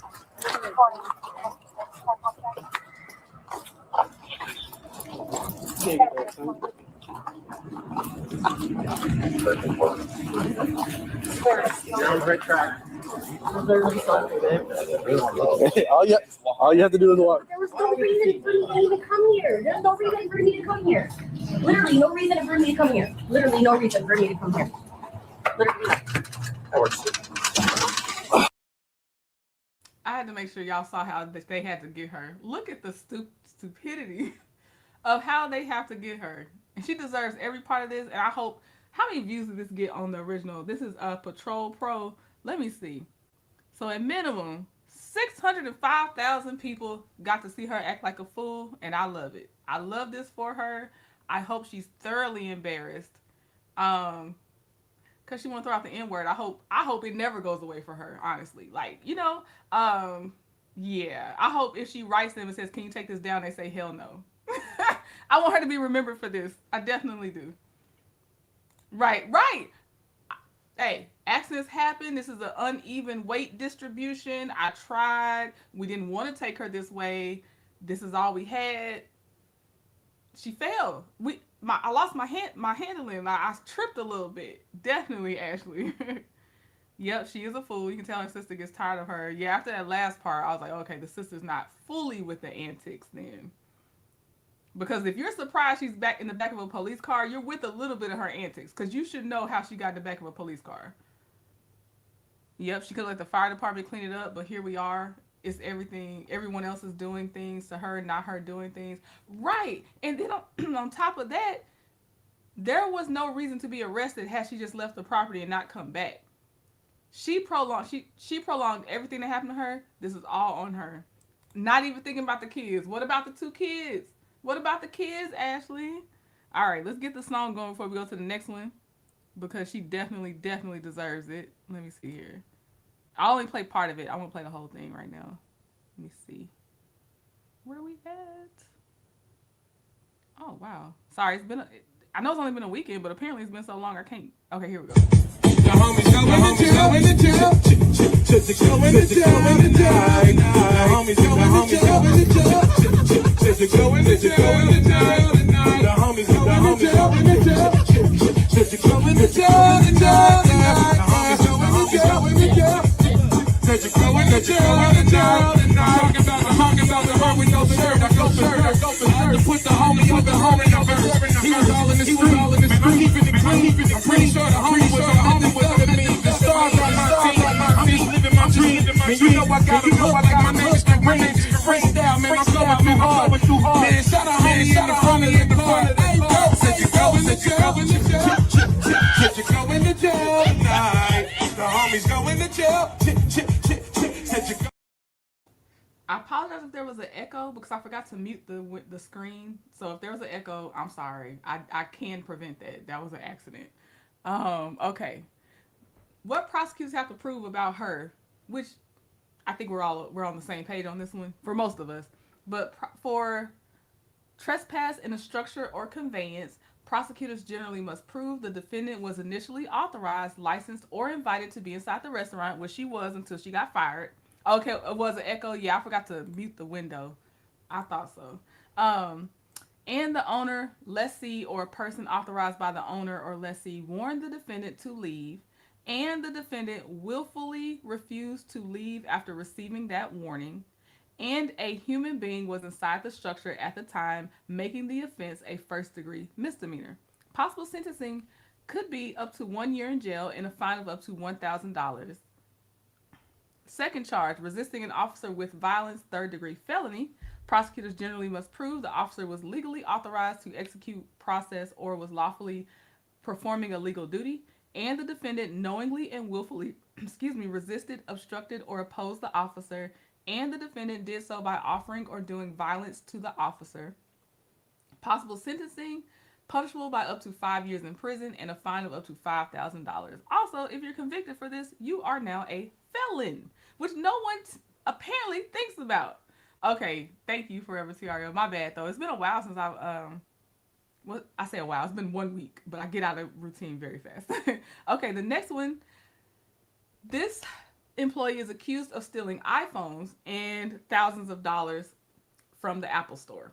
So what we're thinking of when we're watching it, the defense may challenge, did the employee knowingly take the store's cash without authorization, or could her job responsibilities have given her legitimate access to some of the money investigators allege was stolen?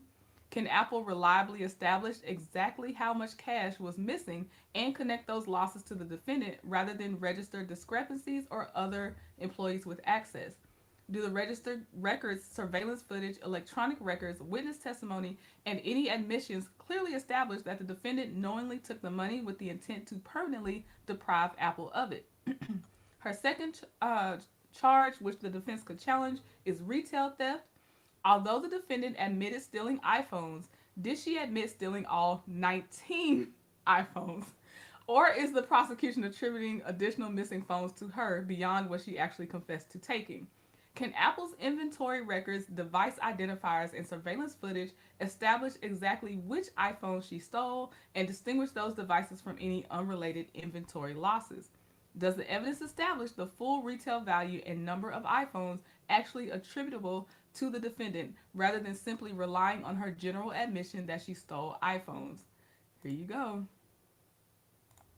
On August 19, 2025, detectives from the Bloomingdale Police Department in Illinois responded to a T-Mobile retail store following a report of internal employee theft. The body cam recording from that morning raises 3 serious constitutional questions that deserve careful examination under federal and Illinois law. Yeah, could you, I mean, you're obviously familiar with it. Can you just run me through a quick brief? I had the report, but just so we have our ducks in a row. Yeah, so throughout a couple of days now, she's been taking stuff the last couple weeks. Okay. Total of 19 phones and 1 Apple Watch, so a total of 20 devices. Okay. Which is crazy. Yeah.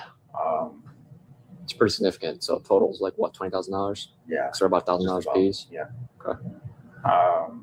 Takes 2 at a time, 3 at a time sometimes, and it's always when she's in the back alone. Okay. Pockets it. We've been able to like track it, but like haven't stopped it. Last one was I think Sunday, so this Sunday that just passed. Okay. So like the So our next shift is today, 9:30. She'll make it on time. She tends to like come late sometimes. Okay. Nothing yet, but if she does come in late, she normally texts me like I'm running late, but nothing today. So okay. You know what kind of car she drives? No, she gets dropped off though. In the front or the back? In the back. So use the back door. All right. Have you guys like been able to figure out which serial numbers of the phones and you got everything? Okay, because I don't know if it was given to the officer yesterday or not. But I don't have. We'll them. probably I need can that. pull them up, but corporate office down the street, they definitely have it too. Okay. Yeah, we'll probably end up needing that at some point today. I think it was her name is Anna, who like handles everything. Okay. But that may have been Ashley. who is that Ashley? Yes. Okay. Yeah, I guess she's the one that called yesterday. So hopefully she'll get all that to us. Mindy, this was me. I'm like, you stealing and you show up to work late on a regular basis to where they're like, well, this is the time she's supposed to be at work, but she's probably gonna be a little late because she tends to be like, oh snap, this is on my birthday.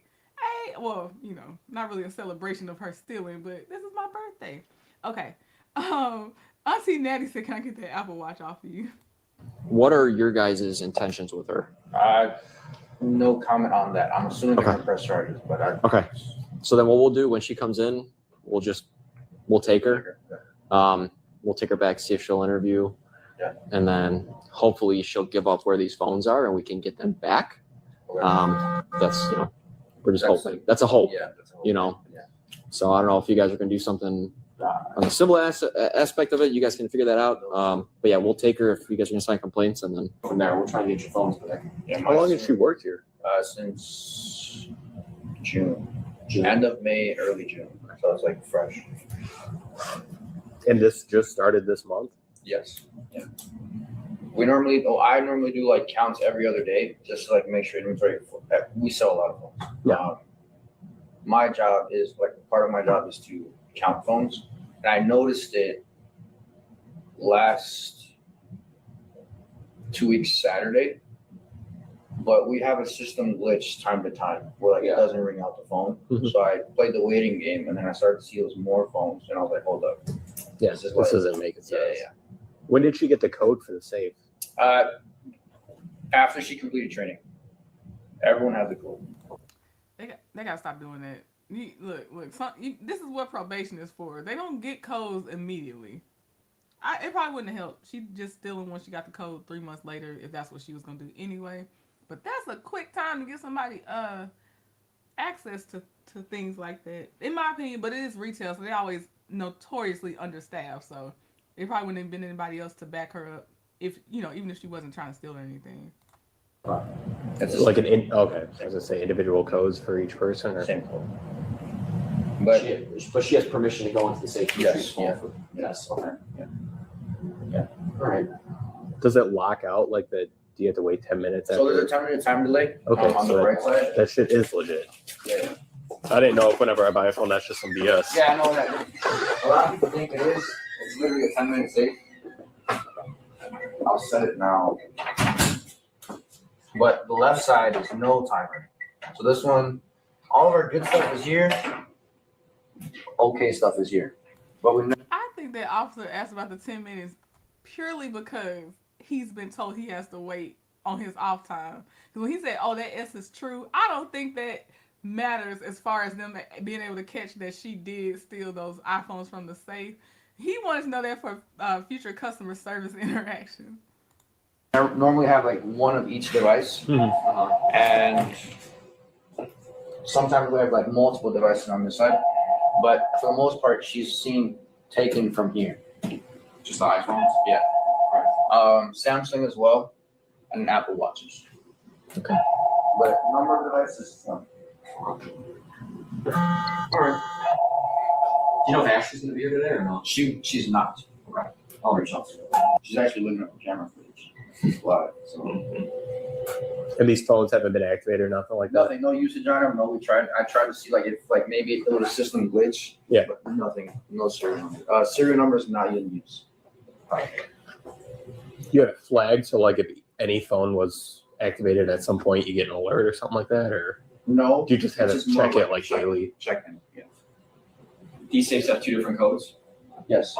2 different codes. but she's got access to both of them. Yes. And she's only got access to these safes, Yeah. not these safes.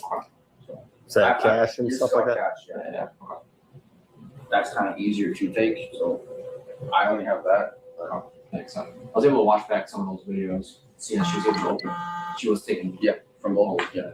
What's in this one? Like newer phones? No, it's the exact same phones, but like I'll have like multiple quantities of phones. So like one iPhone here, Yeah. but like I have 10 of these on this side. Okay.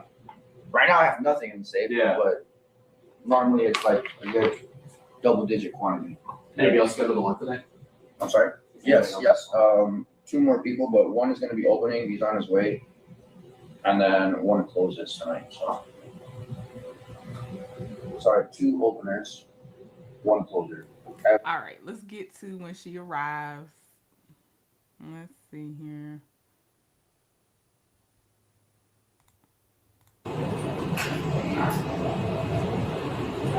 Hi. Hi, I'm Detective Cezak. I'm from Bloomingdale. It's my partner, Detective Johnson. How we doing? Do you kind of understand why we'd be here? Wanting to speak with you? Okay. Do you have an ID on you by any chance? No, not with me. You don't have anything with your name on it? Not today. Okay. So we've kind of been informed of what's been going on regarding the cell phones. But at this time, we are going to have to take you into custody, okay? If you could just give me your bag. And then if you hand my partner your phone. Just gonna hold on to that for you, okay? You don't have anything on you, right? No pockets? Okay. Can you put your money back?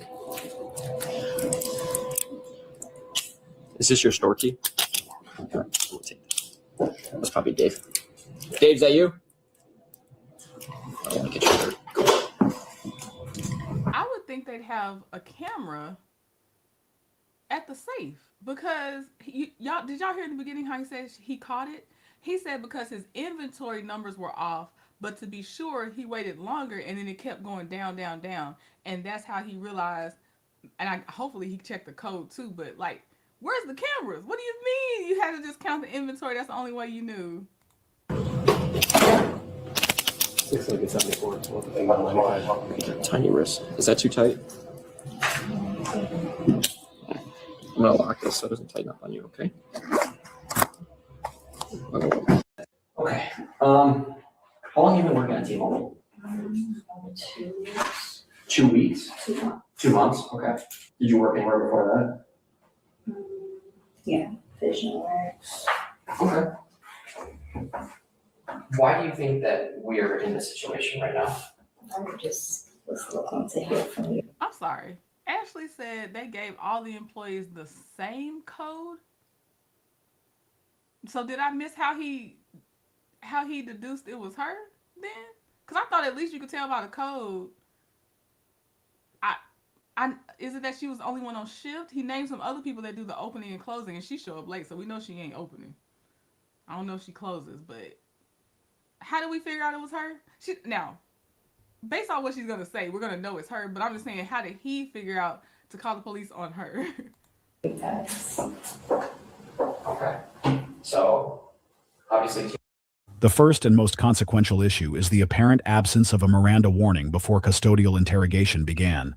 The Supreme Court ruled in the 1966 case of Miranda versus Arizona that any person taken into custody must be advised of 4 specific rights before substantive questioning. Those rights are the right to remain silent, the warning that any statement may be used against the suspect in court, the right to an attorney, and the right to appointed counsel if the suspect cannot afford one. Custody for Miranda purposes was clearly defined by the Supreme Court in the 1984 case of Berkemer versus McCarty as any situation in which a reasonable person would not feel free to leave.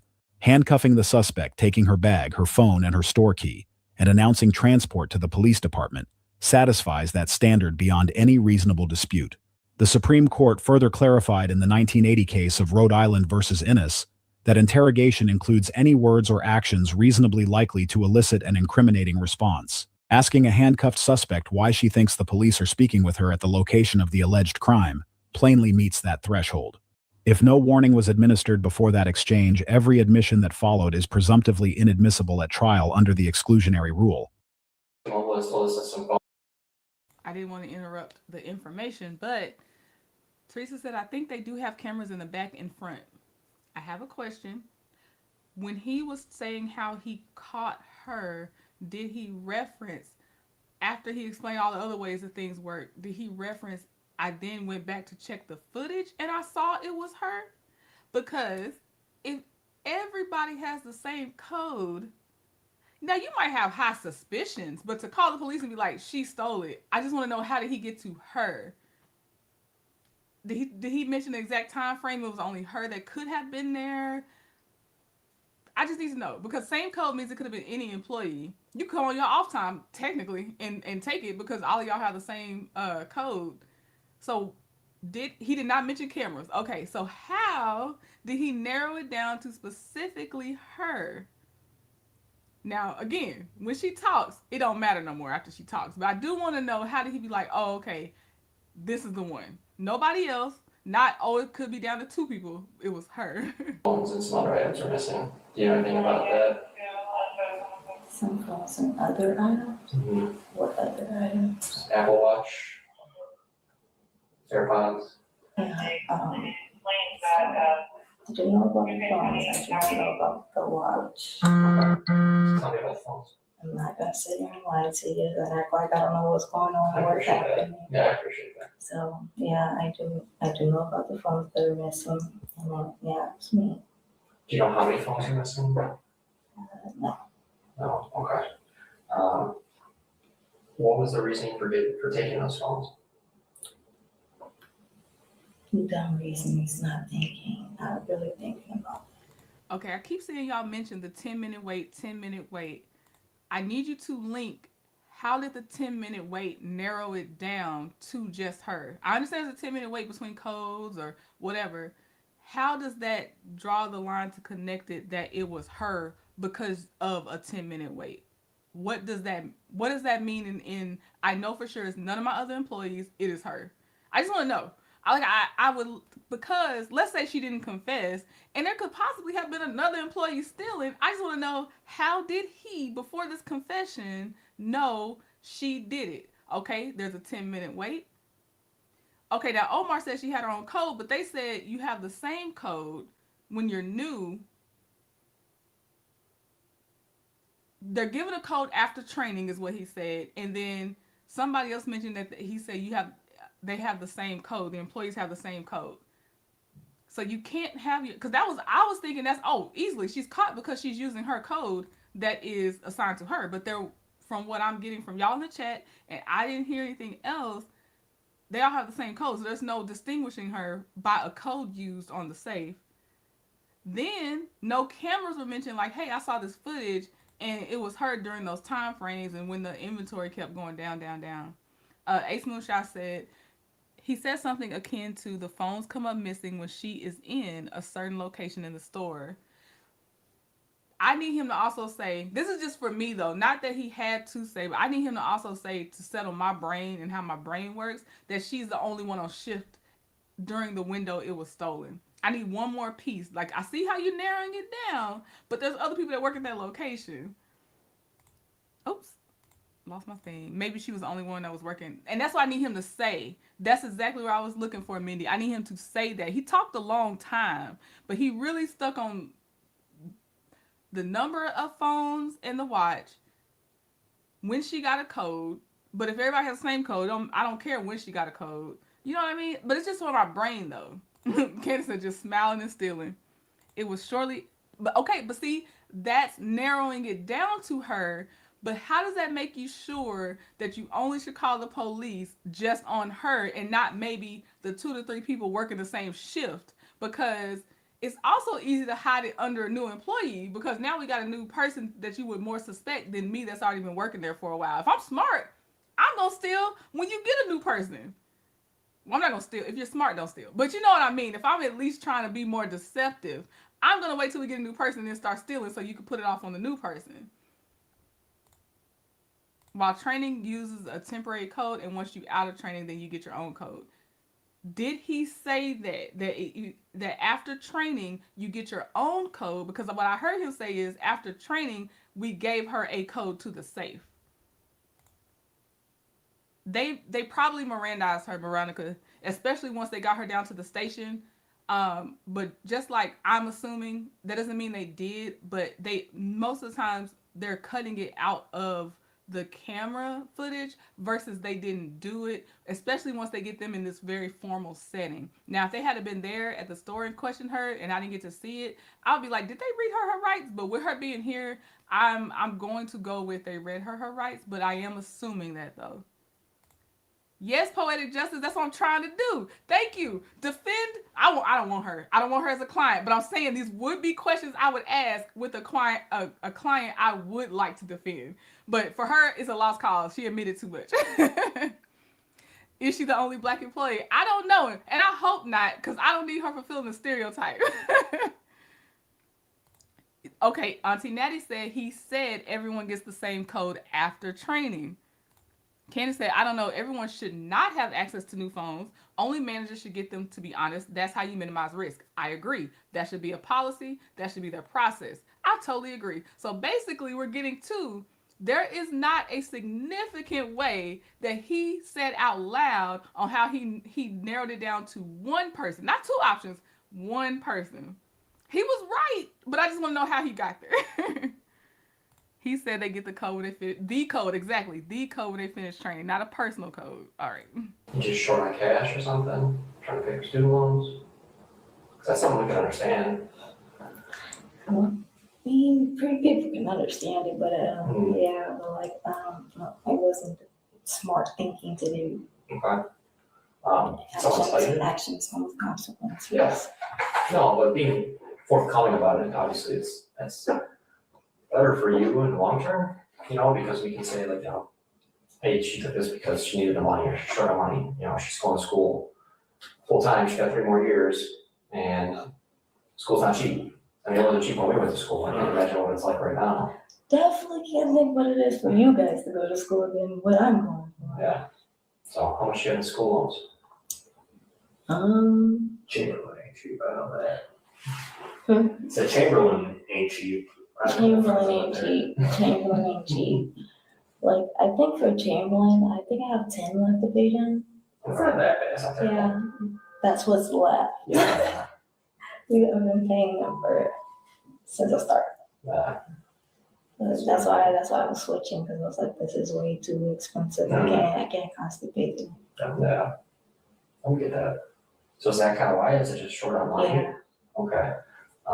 Did somebody tell you to take the phones? Did you ever talk to anybody about taking the phones, like friends, family? No. Anybody like request you to, hey, can you slip me an iPhone? No. No. Okay. What did you do with those phones? I gave them away. Okay. Friends, family? Friends. Okay. Do you know which friends you gave them to? Huh? Do you know which friends you gave them to? Mm-hmm. Were you able to tell me who you gave them to? Not necessarily that they're gonna be in trouble, but I'm being quite honest, we're trying to get those phones back, you know? I get you. Okay. Do you wanna just write down who you gave them to? I can give, like, if I have my phone off, like, I can give it to you. Like, You just gave it to them, okay. I know your phone's like almost dead. This was me watching it by myself. Let me know what y'all think. She does stick to, oh, I just did it by myself. I just did it by myself. You don't need 19 phones to give away and an Apple Watch just giving it away. There's money involved, in my opinion, and I do think she's working with somebody. I don't even know if she's getting a decent cut. I think she's working with somebody, and she's the fall person yet again, because if you're the one actually caught with the things and you're supposed to do all the heavy lifting, to me, you're the fall person. That manager we watched at Walgreens that stole the Xanax pills, you're the fall person. You're easily traceable. But I think she doesn't want to tell on them, but I don't think she was working by herself, and I don't think she was just giving them away. $19,000 worth of devices, and you gave them, I don't believe she gave them away. And she emphasized Chamberlain or whatever she said was expensive, and she was like, I said there's 10 left, not I paid 10, I'm guessing 1,000. I was all over the place. But you know what I'm saying? So she already emphasized there's a financial issue happening in her life, and she's talking about she just gave them away. I think the giving it away legally might be a lesser charge than if they do discover it's like a ring, it's like a whole scheme, conspiracy or whatever. Like that's why I feel like she's saying that, but it's dumb that she is not gonna say who else is involved, in my opinion. But if she just wants to do the time for the crime, that's on her. So we drew down charger real quick. Okay. Did they give you money? So let's charge up a little bit. I don't want it to die on me, you know. Okay. Did you get money in return for giving them the phones? Just a bit. Okay. How much were you getting per phone? How much were you getting per phone? Like $5. Like $5? Mm-hmm. Okay. Do you know how many phones you sold off?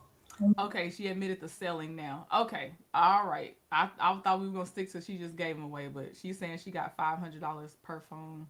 Only 2. Only 2. Okay. What'd you do with the rest of the phones? I think I only had 3. I don't remember taking more than that. Yeah, did you take more than 3 phones? Yeah. Okay. If I was to tell you that T-Mobile pulled an inventory for the last like 2-3 weeks and we're missing 19 phones. 19? Yeah. Me too. If that manager doesn't come with stronger evidence, she may only get charged for 3 phones that she admitted to, because it goes back to me asking, how do you know it was for sure her and not other employees are also stealing? So if she has a good defense attorney and they don't pull up footage, if there's no cameras around that safe or other footage of how she has possession of a phone and she's leaving property with those phones, maybe they could argue about the 3 that she admitted to, and the other ones, the storage is being excessive. 19. Oh my gosh. I mean, if you'd like, I can show you a couple pictures. No, I'm not denying you. I'm not saying you didn't take anything. That's you, right? You just don't recall picking 19. I'm not denying you or saying I didn't do it. I'm not doing any of that. Okay. I'm owning up to it. Yeah. I want you guys to know I was wrong. Yeah. I was wrong. I did mess up, and it was wrong of me to even do that. Mm-hmm. I have consequences for what I did. Like I said, we're trying to at least get the phones back for T-Mobile, but they're saying that they're missing quite a few phones since like August 9th. So the last like 2 weeks. Okay, so I can, when I get my phone, I can get that to you. Okay. Who I gave them to. Yeah. So you think you only sold 2 phones? Maybe you sold 2 phones. Did you give any away? Okay. I can give them to, that's what I was like, I can give the people that I gave them to you like, directly. All right. Yeah, we'll get your phone once you charge it up. Like I said, it was like a very, very sliver of red, and I don't want it to die. Okay. So we just threw it on a charger. We'll give it like another 10 minutes, and then we'll get that back. They also brought up that they're missing some money.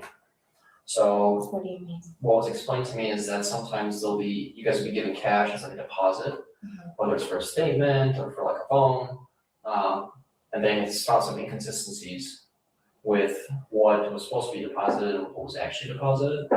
and those inconsistencies fell on days that you were closing.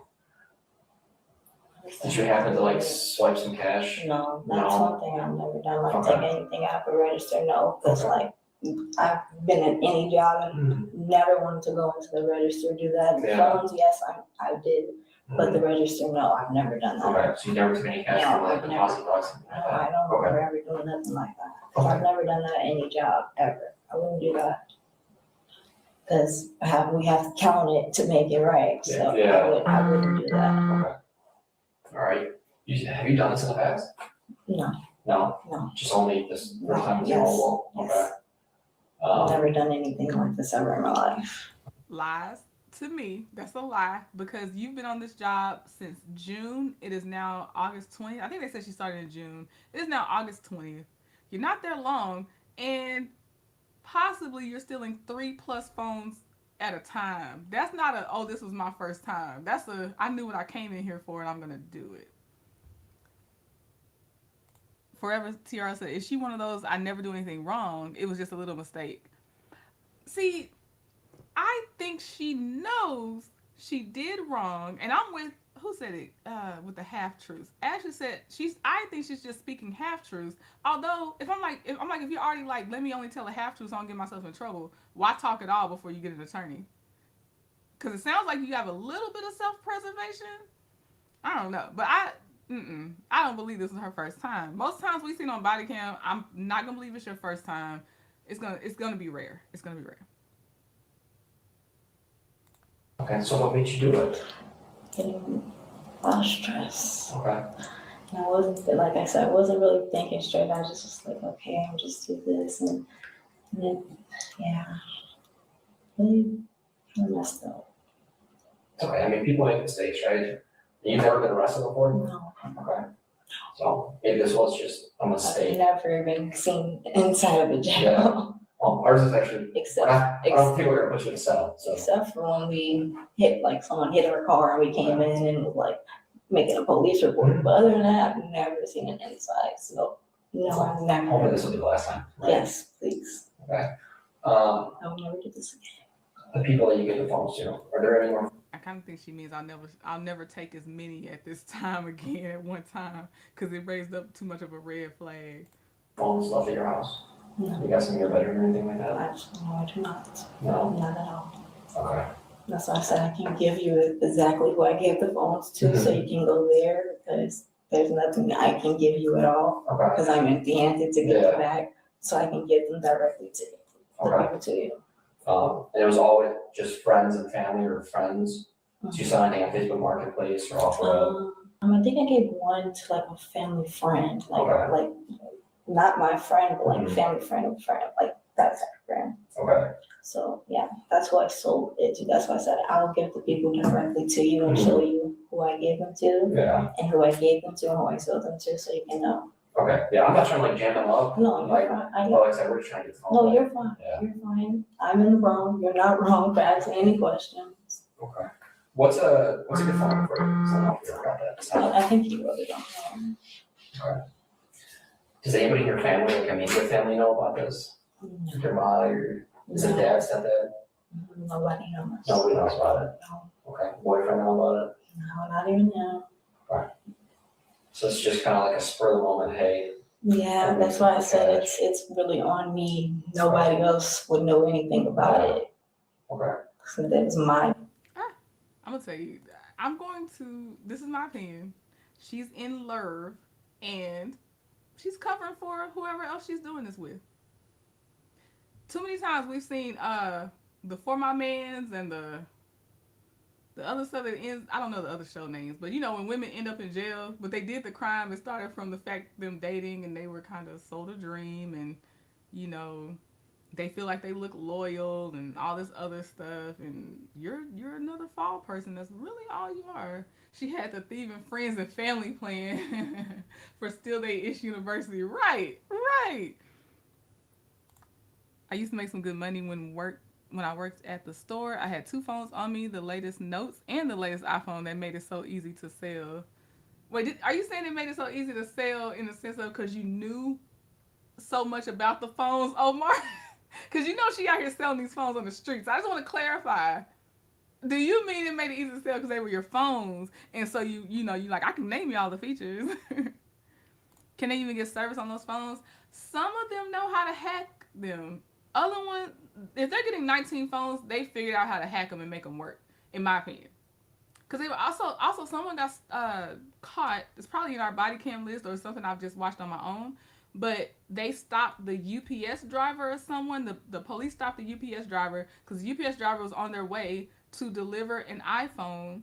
No knowledge of the UPS driver, but the address was diverted to the thief versus it going to the actual person that either ordered the phone, or they didn't order the phone, but their funds were used. Somewhere in there, something happened. But yeah, I believe that they do know how to hack the phones. Not all of them. Some of them kind of get them bricks, but I believe the ones that continue to do it know how to get those phones broken into. Jailbreak or whatever they call them now. Mistake. I wouldn't really tell anyone if I made a mistake. All right. So on, I guess, the topic of the phone, would you give us consent to go through your phone? What do you mean? Like, would you give us consent to take your phone and get like the screenshots of? Would you let us go through your phone for like who you? Oh, I was gonna show you. Okay. Like show every person to you. That ain't what they asked. We don't need you skipping messages and cherry picking. They said, do you mind if we get your phone and get the images and screenshots? Which, again, you should say no until there's a warrant. Just like you shouldn't have been talking until you had an attorney present. But, you know.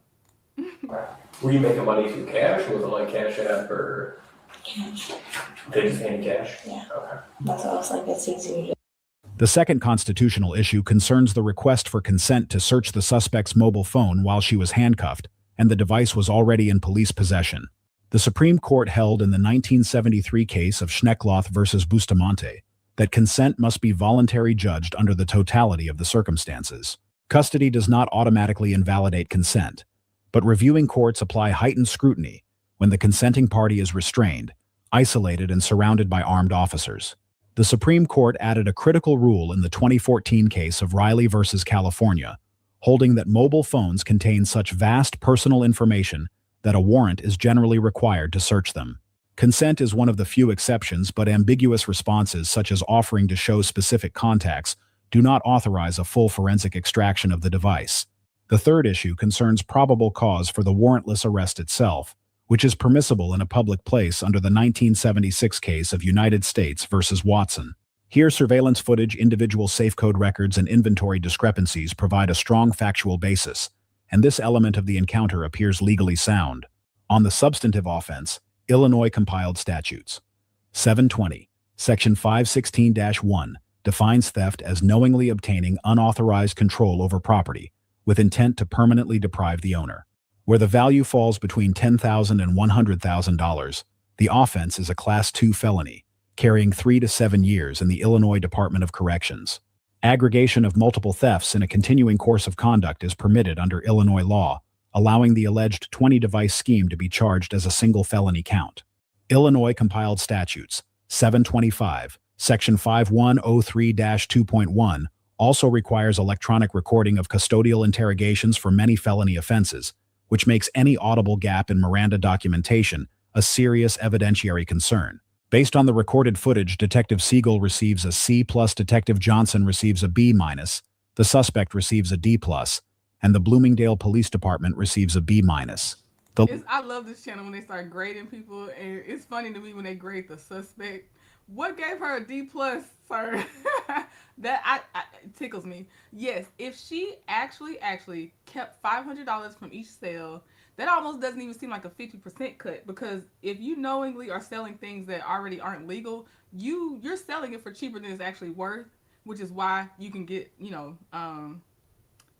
get them off of your hands. So if she actually got $500 from each phone, yes, there's nobody she's playing a fool for. That was herself. I agree. I don't know if she got to keep all that money is my thing, but she could have. It could all be her, it could all be her. I just don't understand, if she's smart enough to keep $500 per phone, why are you talking to the police?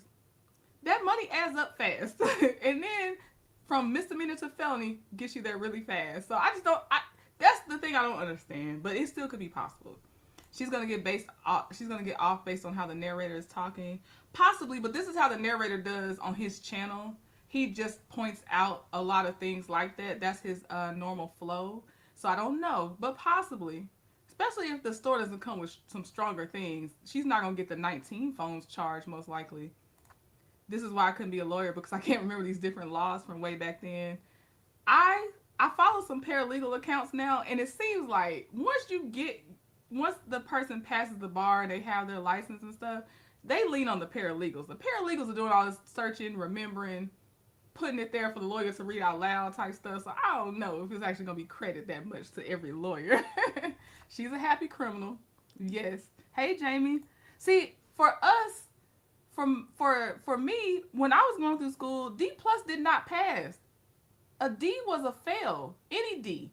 You had to get a C or above. 69 out of 100 and below was a fail.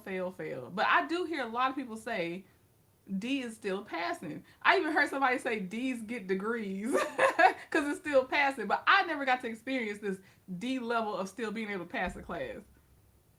Yeah, sometimes people are so smart they're dumb. This is true. Candace says she gets an F. Lessons from this encounter are clear and apply to officers, suspects, and departments alike. First, officers must administer Miranda warnings audibly and on the record before any custodial questioning, regardless of how cooperative the suspect appears or how strong the underlying evidence may be. A skilled rapport-building interview cannot rescue a confession that was obtained in violation of clearly established constitutional procedure. Second, suspects in custody should clearly invoke the right to silence and request counsel before answering any question using unambiguous language such as, "I am invoking my right to remain silent, and I want a lawyer." Friendly officers' sympathetic tone and informal conversation do not change the legal reality that every statement made in custody can become evidence for the prosecution. Third, consent searches of mobile phones should always be obtained in writing with an explicit advisement of the right to refuse to withstand later constitutional challenge under Schneckloth and Riley. Fourth, departments should reinforce training that partner officers share responsibility for procedural compliance and that a quick on-camera Miranda recital protects both the investigation and the eventual prosecution. Finally, this case illustrates the timeless principle that constitutional procedure is not a technicality. It is the difference between a conviction that holds up on appeal and a confession that is suppressed before trial. Let us know in the comments which legal topic you would like. All right, and I'll tell y'all this channel too. This is Body Cam Unseen, but there's another channel that uses the same voice, and I'm not trying to, maybe this is their other channel, but there's another channel that uses the exact same voice, does the exact same type of grading.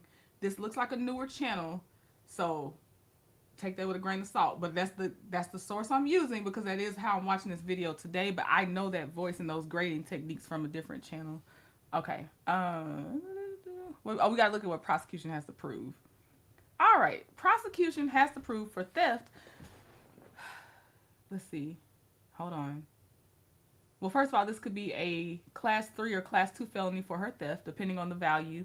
But it says prosecutors generally must prove the defendant knowingly obtained or exerted unauthorized control over Apple's money and the defendant intended to permanently deprive Apple of the use or benefit of that money, and the prosecution must establish the value necessary for the charged level of theft. Possible sentencing could be 2 to 5 years in prison, up to 30 months of probation, or conditional discharge for $500 to $10,000 for and a felony fine of up to $25,000. If the amount exceeded $10,000, so if they actually prove she stole $19,000 worth or just above the 10,000 mark, she could be facing 3 to 7 years in prison and up to 4 years of probation or conditional discharge and a felony fine of up to $25,000.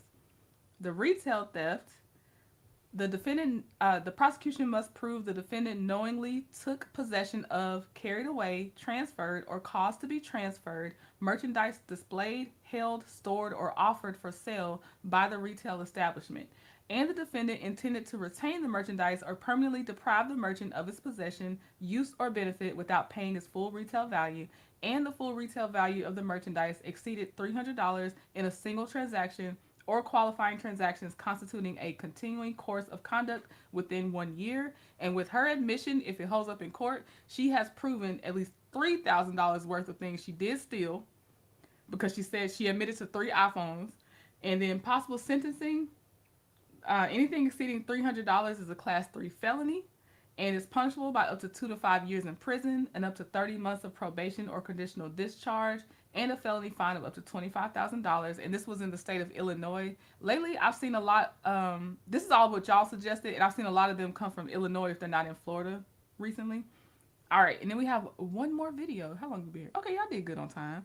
I did good. Okay. In Virginia, they didn't give us Fs like most cities and states. Our failing grade was an E. Interesting. I always wonder why they skipped the E. So, okay, that's interesting. Jamie said D was passing by the skin on her teeth. Still trying to figure that saying out. Oh, by the skin of our teeth. That's like, because what skin, when I was coming up. I always like to look up the origin of saying, so now I got to look that one up. Ace Moonshot said technicality isn't all the law technicalities. It is. It is. So if the defense can poke holes and get that reasonable doubt in there, she won't be found guilty. Or if the jury's actually going by that, you know. But yeah, but with her admission, if her admission was done lawfully and she waived her Miranda rights, then she's admitting to $3,000 worth of a crime minimal. All right, last one we have is an entitled fast food manager calls cops on employee, but they end up in jail. And this is in Georgia. So what you're thinking of as the defense, and when I say the defense, we're talking about the manager, because there'll be more people involved, but we're just thinking about the manager that called the police for the defense attorney. It says, for disorderly conduct, did the manager actually behave in a violent or tumultuous manner toward the employee, or was this a heated workplace argument in which both sides were exchanging words? If the manager genuinely believed the employee had threatened to shoot her, could her behavior have been a reaction to feeling threatened rather than an attempt to intimidate or provoke the employee? With the manager claiming she was threatened and the other employees describing her as the aggressor, do the witness accounts, body cam footage, and surrounding circumstances clearly establish whose version of the confrontation is reliable? They were getting D's like nothing. I thought E was for effort too. That's crazy. It's so different in different places. All right, so here's our last one. Got detained. We've got enough because we spoke to another party to go ahead and move forward with some charges. Now here's the. Following an argument between 2 female employees. Hello. How's it going? Daughter called me. I work for Cobb County Sheriff's Office. Yes, ma'am. My daughter called me because she's a manager here. Okay. One of the managers here. One of her employees that's sitting over there decided to threaten her multiple times. But I don't know if she has the gun on her. I don't know if she's just showing pictures or stuff, but she's been having multiple. You see her across the street? Yeah. You open up her chest? Huh? Yeah. Yeah, I'm not crazy. I don't know what her issue is. Bravo 14. You have a second unit that can start this way as well. Both parties are on scene. So I don't know what the situation is. She's staring at me. Don't look at her. Don't look at her. Yeah. Okay. Now, just run me through so Okay. Okay, so basically this is exactly what happened, word for word. Okay, so basically we was inside or whatever. It really started because she was already staring at me from the front. She asked a coworker that's in, his name is Ty. She said, Ty, what did she say to you? She has mental issues. That one does? We don't know that for a fact. I don't know that for a fact.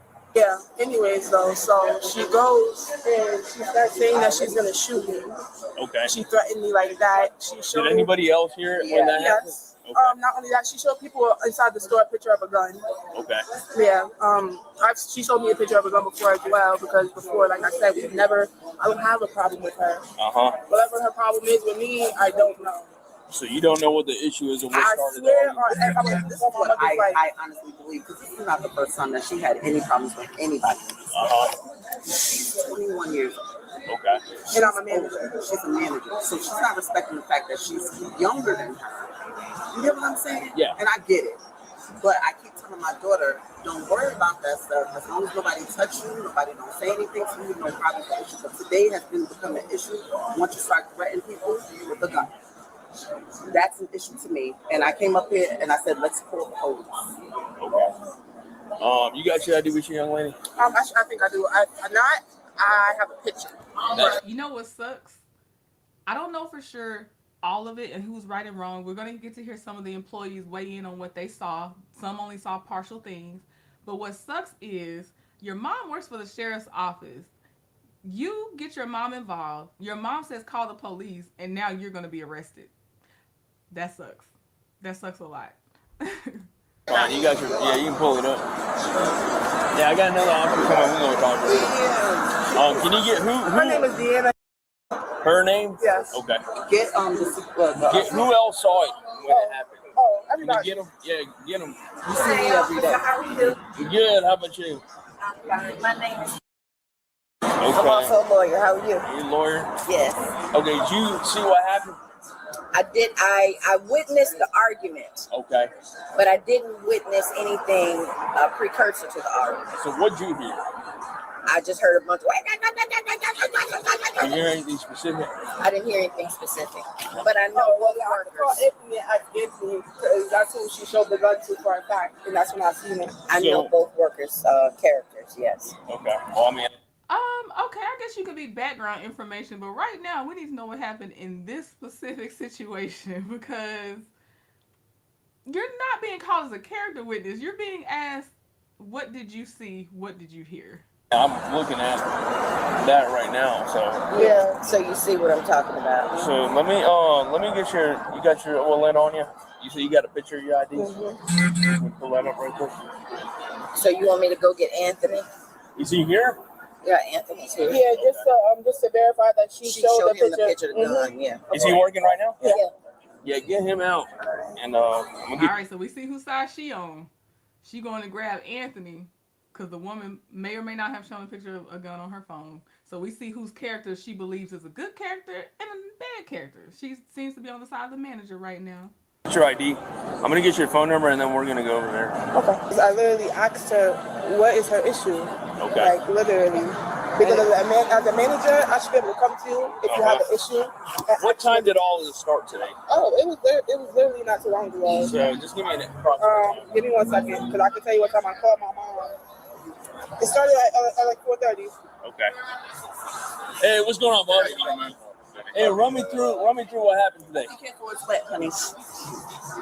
Pretty much how everything pretty much just transpired. It was like, I don't know how to explain it. It was a big argument. I think it was really much misunderstanding. Okay. From my perspective, I thought it was a misunderstanding, but it wasn't. It was intentional. Okay. And so basically, she just told me what was going on. So I'm like, oh, that's kind of weird. She did? No, she did. Okay. She told me that's kind of weird. So I was like, all right. And then as the conversation grew, I was still in the kitchen, so I really don't know what actually initiated the whole thing. But she just ran out and told me to get her and all this, and I'm like, I don't really know what was going on, and it just like she was more so the aggressive. She was? Yes, she was more so the aggressive. Did you hear any specific threats that were made towards her? So if you didn't see a lot of the beginning, do you know if she was aggressively defending herself versus just being a primary aggressor? But I appreciate the police officers talking to a lot of witnesses. I don't know if when y'all watch it, you'll be like, okay, I see how the witness changed, how this was about to go. But I do appreciate them at least asking a lot of witnesses. What did she say? What did she show you? She showed me a gun in that phone. I'm not comfortable with her talking. No, that's okay, man. Me neither. I'm just being no, that's fine. She showed me a picture of the gun. What did she say when she showed it? She was like, look, I got this, and but as she was saying it's a gun, but she was in the vicinity. She was right there. Make sure she said it loud enough so she can hear it as well. What did she say? Like, I got this gun right here. Look at it. Okay. Did she tell you specifically that she was going to use that firearm to shoot her? Was it comment made like in that nature? Not in that moment. Not in that moment. Maybe during the argument, yes, I heard it. You not heard in that? that moment, yeah. Okay. What'd you hear? So much. It's more so like threatening. Like, don't make me do that, or I'm gonna do it type. Like insinuating like this. Like, I'm gonna shoot you. Is that what she said? Like that? Yeah. I'm gonna go over there right quick. Go talk to her.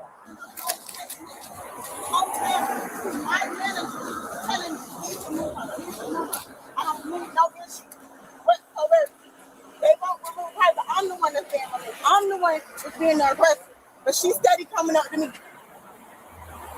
But I get the police card on me though. Because of something she started and they won't remove her. Relax. We're here to investigate, all right? That's what we're here for. Okay. All right? there's two sides to every story. All right, obviously we're not just going to go solely based off of what you said. That's why we're out here talking to you. Okay, so. All right, so what started it? She came. I was sitting outside on break. These people are a witness. Let's bring it down. These people are a witness. I'm sitting outside on break. You come and approach me talking about what's this out here that you telling Ty and whoop. So I get up, walk back inside. I ain't even took but a bite of my sandwich. I'm literally doing my job. Every day is something. Every time she come in, even my boss have came to me and said she's a compulsive liar. She lied, told them that I move out my spot all the time. Then you constantly lying, saying I'm walking up to you and you're walking up to me. Like I just showed him. I repeatedly asked her to stop texting my phone, and you steady texting my phone. I don't text her, I don't call her, none of that. I'm here to do my job, and you steady been coming at me. I'm 30.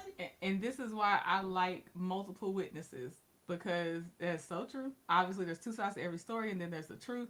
I really do agree with that, because things can be skewed by perception, by bias, and stuff like that. Even with the witnesses that they don't know much, because like we saw with the daycare, that witness thought that was the mom dropping off that toddler, but didn't wait, instead of it just being a bystander trying to get the toddler back to the daycare. So even then, there still can be something, but I do like it when it's not just the two people that are having the disagreement or whatever's going on, and there's no one else to kind of say what they saw or heard. You want and I'm pregnant, straight up. So I don't know what her issue is with me, but like I told them, I'm a lead, so I don't lose my job. You steady me coming at me so I can lose my job. I need my job. Like I was just telling them, my brother just got shot. You can pull the case up. I just came from the police department yesterday. Like, I don't know what the issue is. But I'm not going to sit up here and be the aggressor and she's the aggressor. You done called your mama, your sister, your everybody up here to come up here and jump me. So let me ask you this real quick. You got a picture of a gun on your phone? No, it's my husband's. It's your husband's gun? Yes. Okay, so you showed it to Anthony in there? No. Hold on. Hold on. Listen. I'm gonna call you dropped a piece of paper. No, I was. What'd you show Anthony on your phone? Because Anthony said that you showed him a picture of your gun. I don't even own a gun. My husband owns a gun. Okay, you showed him a picture of your husband's gun. Is that what happened? No, I didn't show him nothing. But I do my. Now that was squirrely to me, just on how she finally. We got to circle back to, but you do have access to have a picture of a gun. They're not asking, do you own the gun? It's just, would you happen to have a picture of your husband's gun on your phone right now? Because that's a very specific thing for them to bring up that you may have showed them, So that's a squirrely one, which is why, as I watched this, I kept going back and forth in my head about, well, what really happened? Again, that's why I'm thankful for some witnesses. My husband owns a gun. Okay. What'd you tell her today? I told her to get out of my face. Because guess what? I'm sitting here on break and I'm leaving. I didn't say nothing to her. I said, so what's up? What are you talking about? You sitting there talking about, I want to fight and I'm going to call my mama to come up here and beat your ass. Straight up. She's the aggressor. It's on camera that you literally, I'm standing here like this. You steady trying to fight. I ain't said nothing to you. Did you make any threats towards that? No, I did not. Not in her face, period. At nobody. No, so no threats. No. None at all. She the one been threatening me the whole entire time about what you gonna do to me. What did she? Literally talking about how you gonna beat my ass, how you literally want to kill me, how you literally want to do all this stuff. I haven't done nothing to her at all. Yeah. I haven't threatened this little girl or nothing. You got your ID with you? No, it's at home. I come like this because stuff gets stolen. Okay, what's your name? Deanna. Who's the other girl involved? Was she wearing? She's right there. Right there. In the red. Yeah, No, she's standing up right there, the one in the middle. Been outside the entire time, steady coming at me, Did she make threats to you today? She's been doing it, and I ain't never been saying nothing. I've been scared for my life. I've never said nothing. So the whole altercation occurred. All right, you're sitting down. She comes up to you. On camera. You are not having that, so you stand up and go to leave. Right? You walk inside. Correct. Okay. She came after me. She follows you inside. Follows me inside. And then the altercation continues. Correct. And then I clock out and come back out here. She steady running from outside. I came back. So I'm leaving. You steady standing right here. I'm across the street. You steady screaming at me.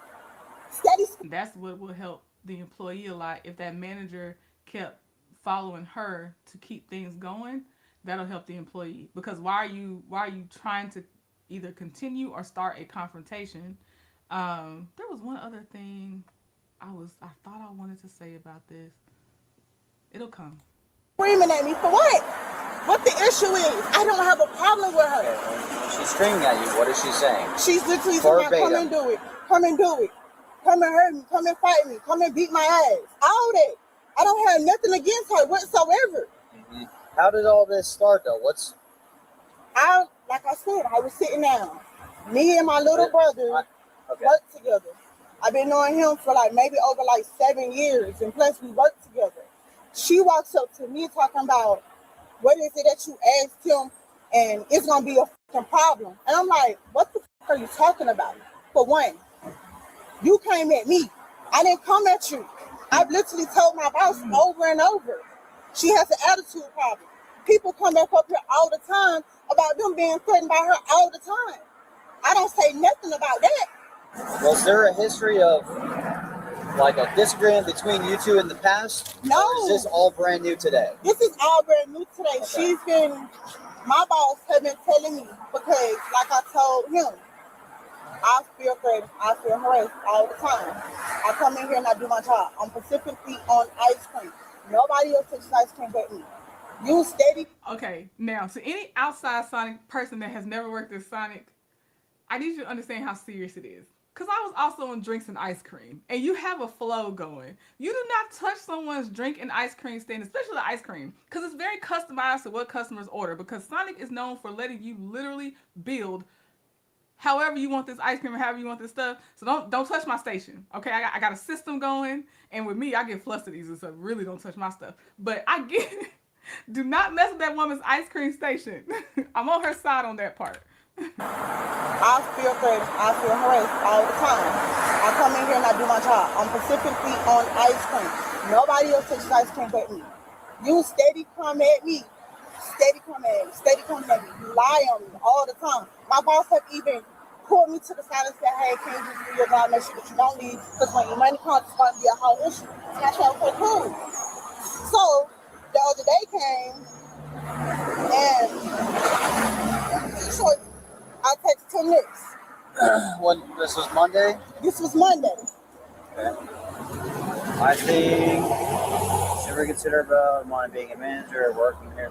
She's really rude, disrespectful to employee customers. There's two customers out. So here's the issue that we have right now, okay? I'm just going to tell you. She's saying that you threatened to shoot her. I didn't threaten to shoot her. Well, listen, I'll let you speak, okay?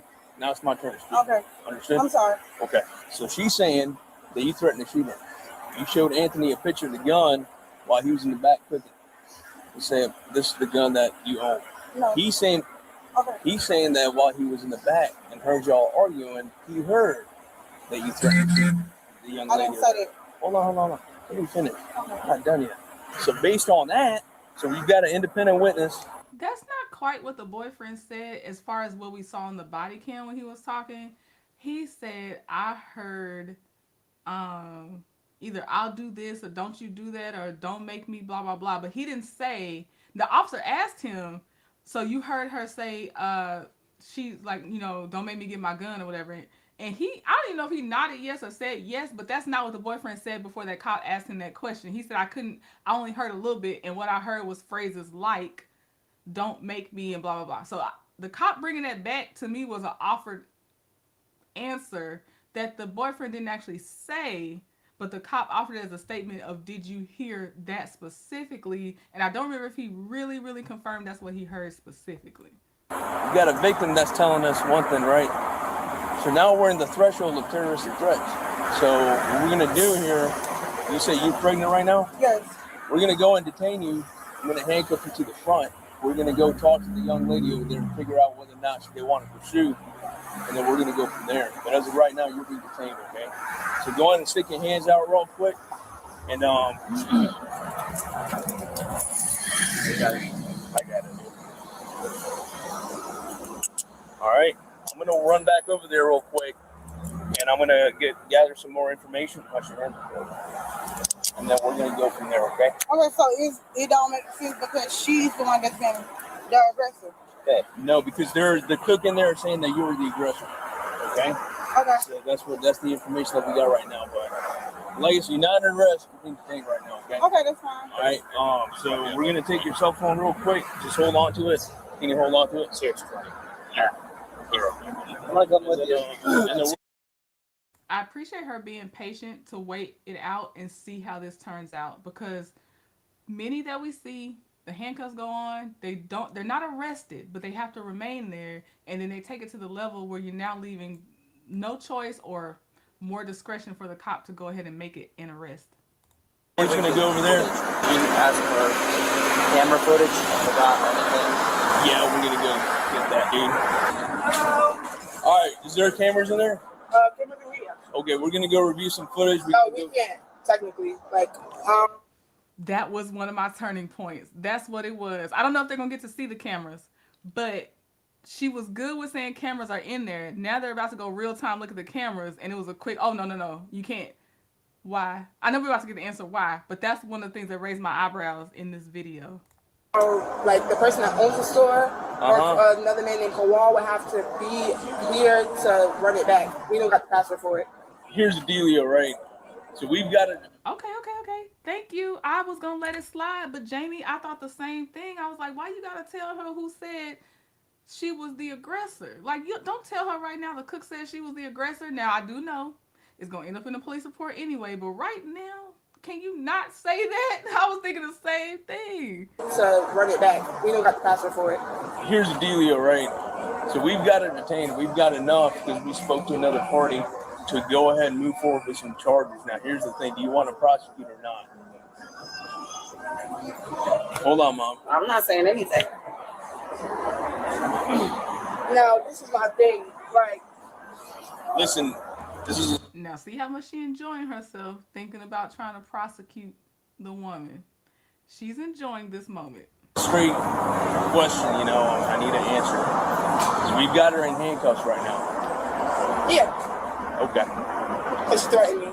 Okay. I'm not going to take it lightly. All right, that's fine. Who else was in there when this whole thing happened? Let's go in there. Officers were still skeptical and continued digging for more information. After speaking with another 2 employees, the situation took an unexpected turn.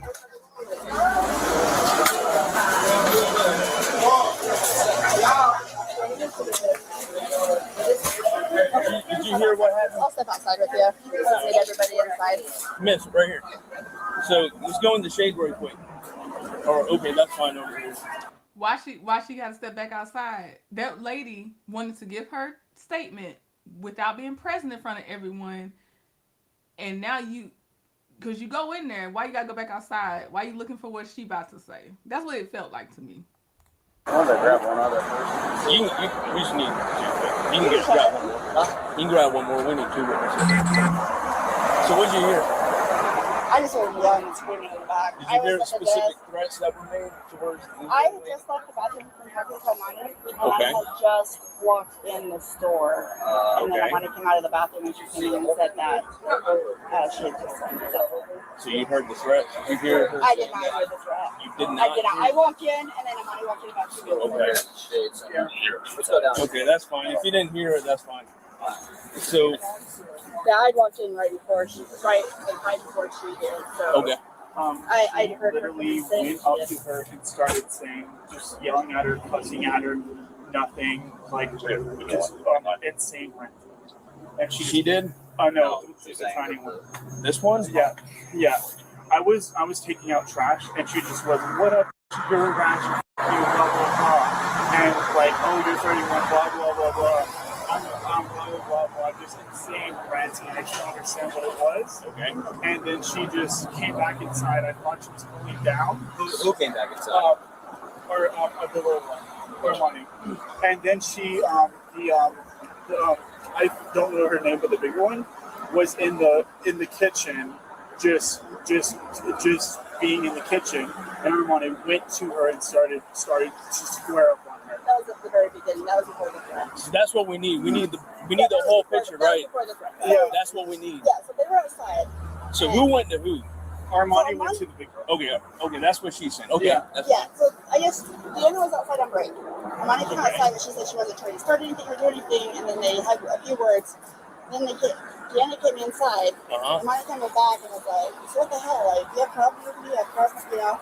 Like, I don't understand what your issue is with me and everything else like that. And then I didn't hear the other discussions, but I kept, Maya was lunging at Janet saying that she was going to whip her ass, take her outside. So the manager. Yes. Hey, tell him to unbuckle that. Yes. It was aggravated. It was very aggravated. Okay. When we came out of the bathroom, when I came out of the bathroom inside, Deanna was actually walking across the street and leaving. She was across the street leaving. She was said that while the skinny one was in her face, she was calling somebody like, "Hey, can you come pick me up?" Yeah, Deanna was feel coming. like shooting her. Yeah. Okay. So the problem that we have is that individual right there was outside. This individual here went to her. Yeah. That individual decided to disengage and get back into the kitchen to get away from the little individual. Right? Yeah. The little individual follows her. Does that sound accurate? Yeah. Right. Even at the I want to shoot her was just on the phone with someone. So it's still a threat. It wasn't like relayed to her, right? No, she was in the corner office. Like there's an office corner that's just like a desk, and she was just talking onto someone. She was just talking. But was the one who was aggressing? Was she in her vicinity? No, she was in the bathroom. Yeah. So no one heard. It was still bad. But she was talking on a private phone call. Yeah. Yeah. Can I get your info? Yeah, let me get your info too, and we'll get you guys in. You got your ID with you? And like I said, when we were coming back in, I don't know if Deanna had yelled across the So we don't have the threshold of terrorist and threats because we don't have two witnesses that heard her say that she was going to shoot. So what we do have, we got disorderly conduct. For her. On her. Yeah. I said for years, like she's good to go. No. Get her out of cuffs. Let me ask you one more question real quick. As a Sonic worker, Omar, I did not know people's names that worked there. I just wanted to clock in, get my little money so I can earn money for prom and to save up a little bit and clock out. Those people could have been standing a foot away from me. I didn't know their names. I didn't. It just wasn't. I didn't have to talk to them. I just had to go to my station and do what I had to do. So I don't find it, for me, this is not weird. But it could, but if they do only know their own ethnicity's names, even if they work in different stations, that's a little suspect. But I can't say I ain't know nobody's name. Were you on the phone with somebody? No, I was to come in and get you? No, I was calling the boss to try to get him to answer the phone. Did you make a statement on the phone? No. Something to the effect of "Come get me." I feel like I'm gonna shoot her or something like that. No, I didn't. I was calling Tyler to tell Tyler what was going on. I never called nobody to say come and get me whatsoever. Listen, we've got one of the workers in there telling us that you were on the phone with somebody that you were asking them to come get you because you feel like shooting them. No. So that's not accurate. We spoke to multiple witnesses, okay? We're trying to get you need to be honest with us. Right now, it's shifting in different ways, all right? Okay. So you obviously separate yourself. I separated Listen, myself. Okay. you separated yourself from her the first time. Correct. You went into the kitchen. Correct. Witnesses in there say that she, again, followed you, like you said. Correct. And she was, like, in your face, talking this and that. They're saying that you made a phone call and were saying, "Hey, come get me," because I feel like... No, they was telling me to leave. Who was telling you to leave? The boss was Anthony, was Pam. They was telling me to leave because they told me I'm the aggressor, but she's the aggressor talking about I'm the one that's messing with her and I'm not messing with her. While you were trying to make a phone call, did you make any type of statement out loud about anything? No, I did not. She was the one threatening me the whole time. Okay, all right. Well, that's why we keep asking because there's inconsistencies in what other people have said. I understand that, but I did not say none of that. She's the one that threatened me the whole time. Okay. That's why they literally Anthony picked her up and came outside because she cussed me in my face, and I'm trying to literally get away from So while you were on the phone, you were just silent. on the phone, I'm literally like, "Oh my God, I'm ready to go." Okay. I didn't say nothing about killing Okay, her, all right, shooting her, but, okay. So you didn't make contact with anyone on the phone. No. But you were waiting for it while it was ringing. Yes. And you were saying. And I was what? literally saying, "I'm ready to go." I'm like, ready to for go. real. Okay. Because she keeps talking, and I'm like, okay, I'm ready to go. I did not say nothing about threatening her whatsoever. I just got out of this situation. So how did the whole thing about she threatened me with a gun? Where did that come from? I don't know. I did not threaten this girl with no gun. Okay. I didn't threaten her with no gun. I don't even have weapons on me. I come to work like this every single day with nothing, no bag, no nothing, just a phone and my badge. I do wish she would listen to their questions, because not once do they ask her about having a physical gun on her. It's, did you show an image of a gun? And then now when you were on a private phone call, and she needs to pay, let's us pay attention to the fact that they are saying private phone call, because what that means to me is we're not looking at that as her threatening someone because she is on a private phone call. She's not talking to the person that she would have been threatening. She's having a private phone conversation with someone overheard, but she's not like, I will shoot you, I will get my gun. Now, I think she might have said, come get me before I shoot her, but it was a private phone call, which the cops are emphasizing private phone call. At this point, I feel like they're leaning towards, we don't think she threatened her directly. We do think she was on that phone call and she still used the words. I don't know if they're not going to talk about the image of a gun anymore or not, but you gotta just listen to a question sometimes, because if you're able to calm down a little bit, I do feel like they give hints, just like that cop kind of fed that line to the other dude. Like, just listen to how they're asking questions. That's it. Yeah. Hey, how you doing? That's my husband. Okay. Now, let me ask you this. What do you want us to do based on what happened? I mean, she's the aggressor. I've been telling them, and I've showed y'all. I've been telling them for weeks. This is on Monday. I've been telling them, keep her away from me. I ain't even been reporting none of these. Literally, I've been telling them, keep her away from me, because she keeps up mess. All right, I have to ask Omar before I make a statement. I have two different responses depending on what you are trying to say by pointing this out. Are you pointing out the call didn't connect because she might have said it, but she didn't say it to a person? Or are you saying the call didn't even connect, so somebody's like, what are you pointing out the fact that the call didn't connect for? Then I can respond to what I don't want to guess what I think you mean. So clarify to me why you're pointing out the call didn't even connect. Who knows the context of what she was saying? Right. Like she specifically like goes after you. Yes, every single day. This is every single day. Everybody in there can sit here and lie, but guess what? This is every single day. Every single day. It's not a day.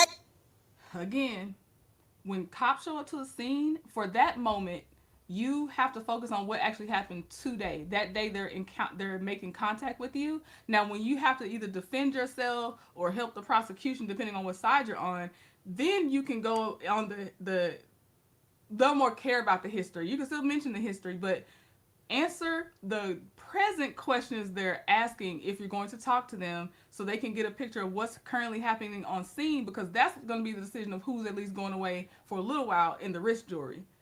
The other stuff can matter, but don't skip over the present questions you should be answering and going back to the past, because you're not giving them why they got this call today.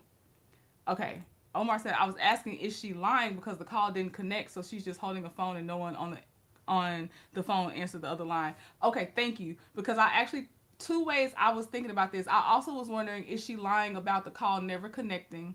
And then I was asking myself, did the employee that overheard her, because we do this, while we're waiting on the phone to connect, if we're mad, we do be talking to ourselves like, oh, I need, come get me right now. Ain't nobody on the phone yet. You waiting on the phone ringing. Come get me right now, because this person about to make me fight them, whatever. I can see both happening, but I do also wonder with you, did a call ever connect? Because it's not going to be a clear answer for us, but I'm on the same page with you now. Okay. That she don't miss coming up to me saying anything, and I'm doing my job. So moving forward, what do you want us to do? I mean, like I said. Because I tell you what she wants to do, and we're about to go tell her, because we only had a piece of the puzzle, right? Now we're starting to get the whole picture here. Correct. And it sounded like she was the one that came to you. Correct. I was sitting outside on break. These people looking at her like, what is going on? Why are you approaching? I can't even take a bite out of my sandwich. Literally. You called your mama, your sister, your cousin. You calling everybody up here to come fight me, to come jump me. Okay. I didn't call nobody. I'm calling the boss. I even called the big boss, the head boss, to literally come up here. Tyler and Mr. Mike, this is an everyday thing, and I've been trying to tell the both of them, and I can never get in touch with them. Never. Let me ask you a question. When you kept removing yourself, she followed you. Correct. How did that make you feel? I felt threatened. I've been feeling threatened. So you felt like you were in danger? Correct. Every single day. Jacqueline, thank you. As I've already been able to watch it ahead, but you are so right. The way it's leaning is actually she seems to be winning because they're asking her, did the manager come approach you? Were you trying to leave and she approached you? Were you outside already and she approached you? That's leaning in her favor. So thank you for saying it. I was trying not to be spoiler alert on that, but yes, in her emotions right now, where they're trying to get her to tell a clear story, her emotions are clouding the situation. I'm with you. Come up here every single day, and my life in danger because of her. Do you want to prosecute? I mean, yeah, because it's every single day I'm being harassed and I can't do my job. All right.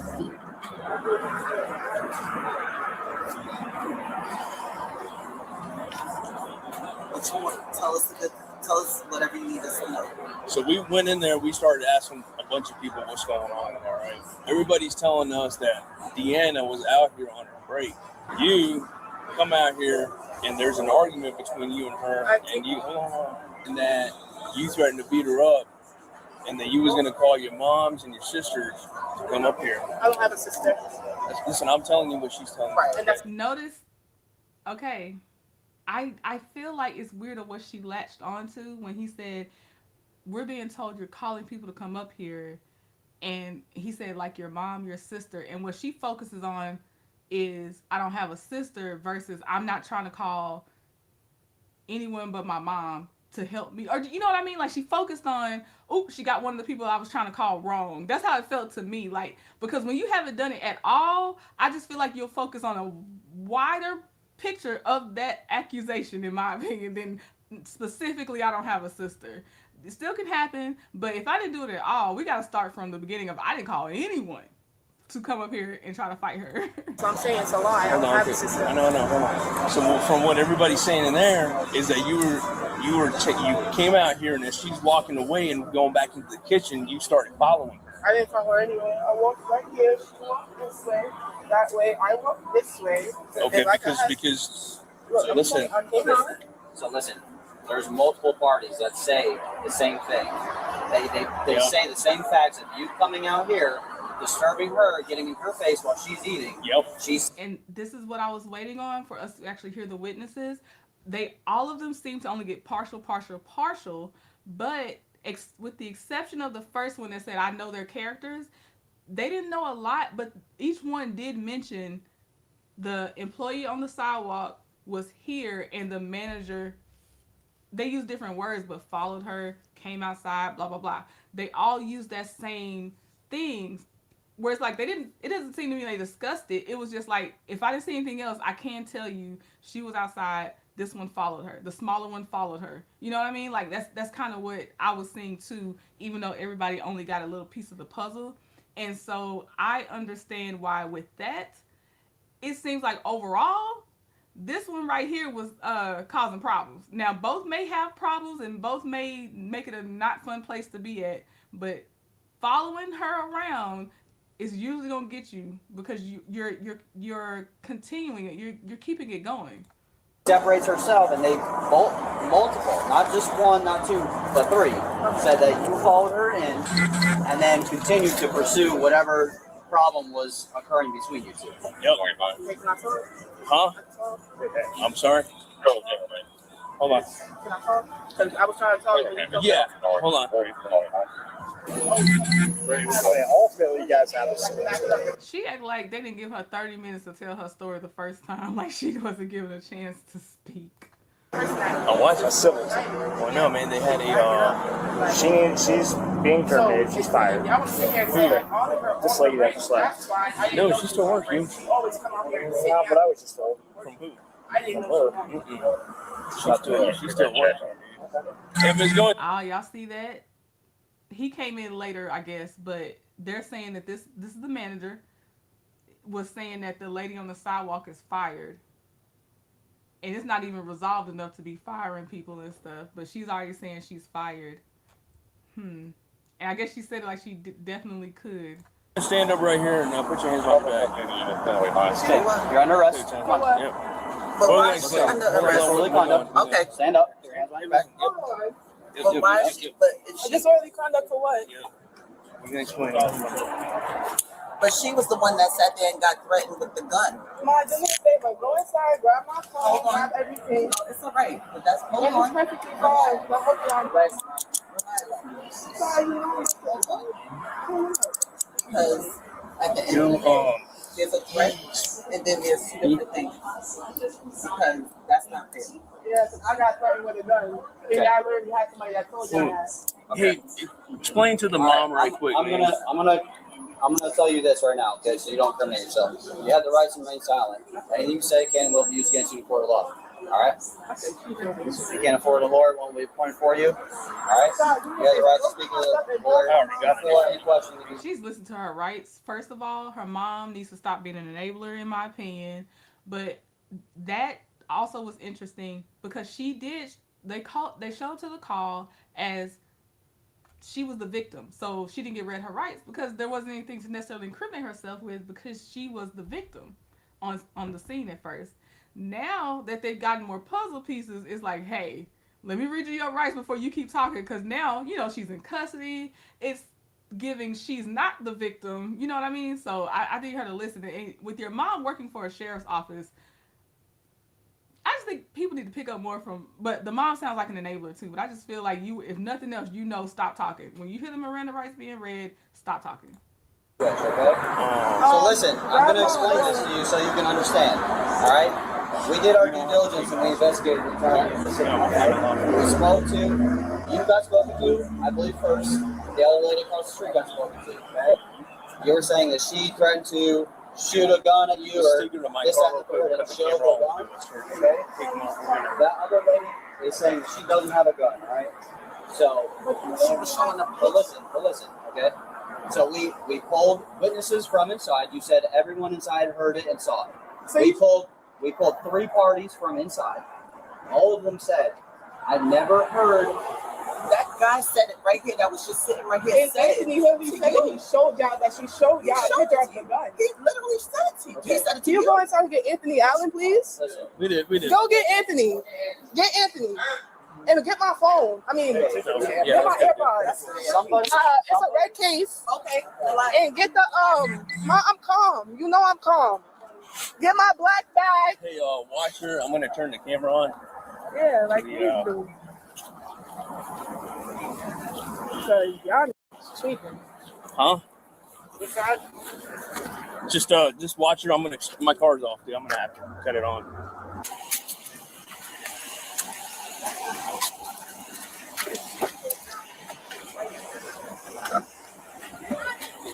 What's up?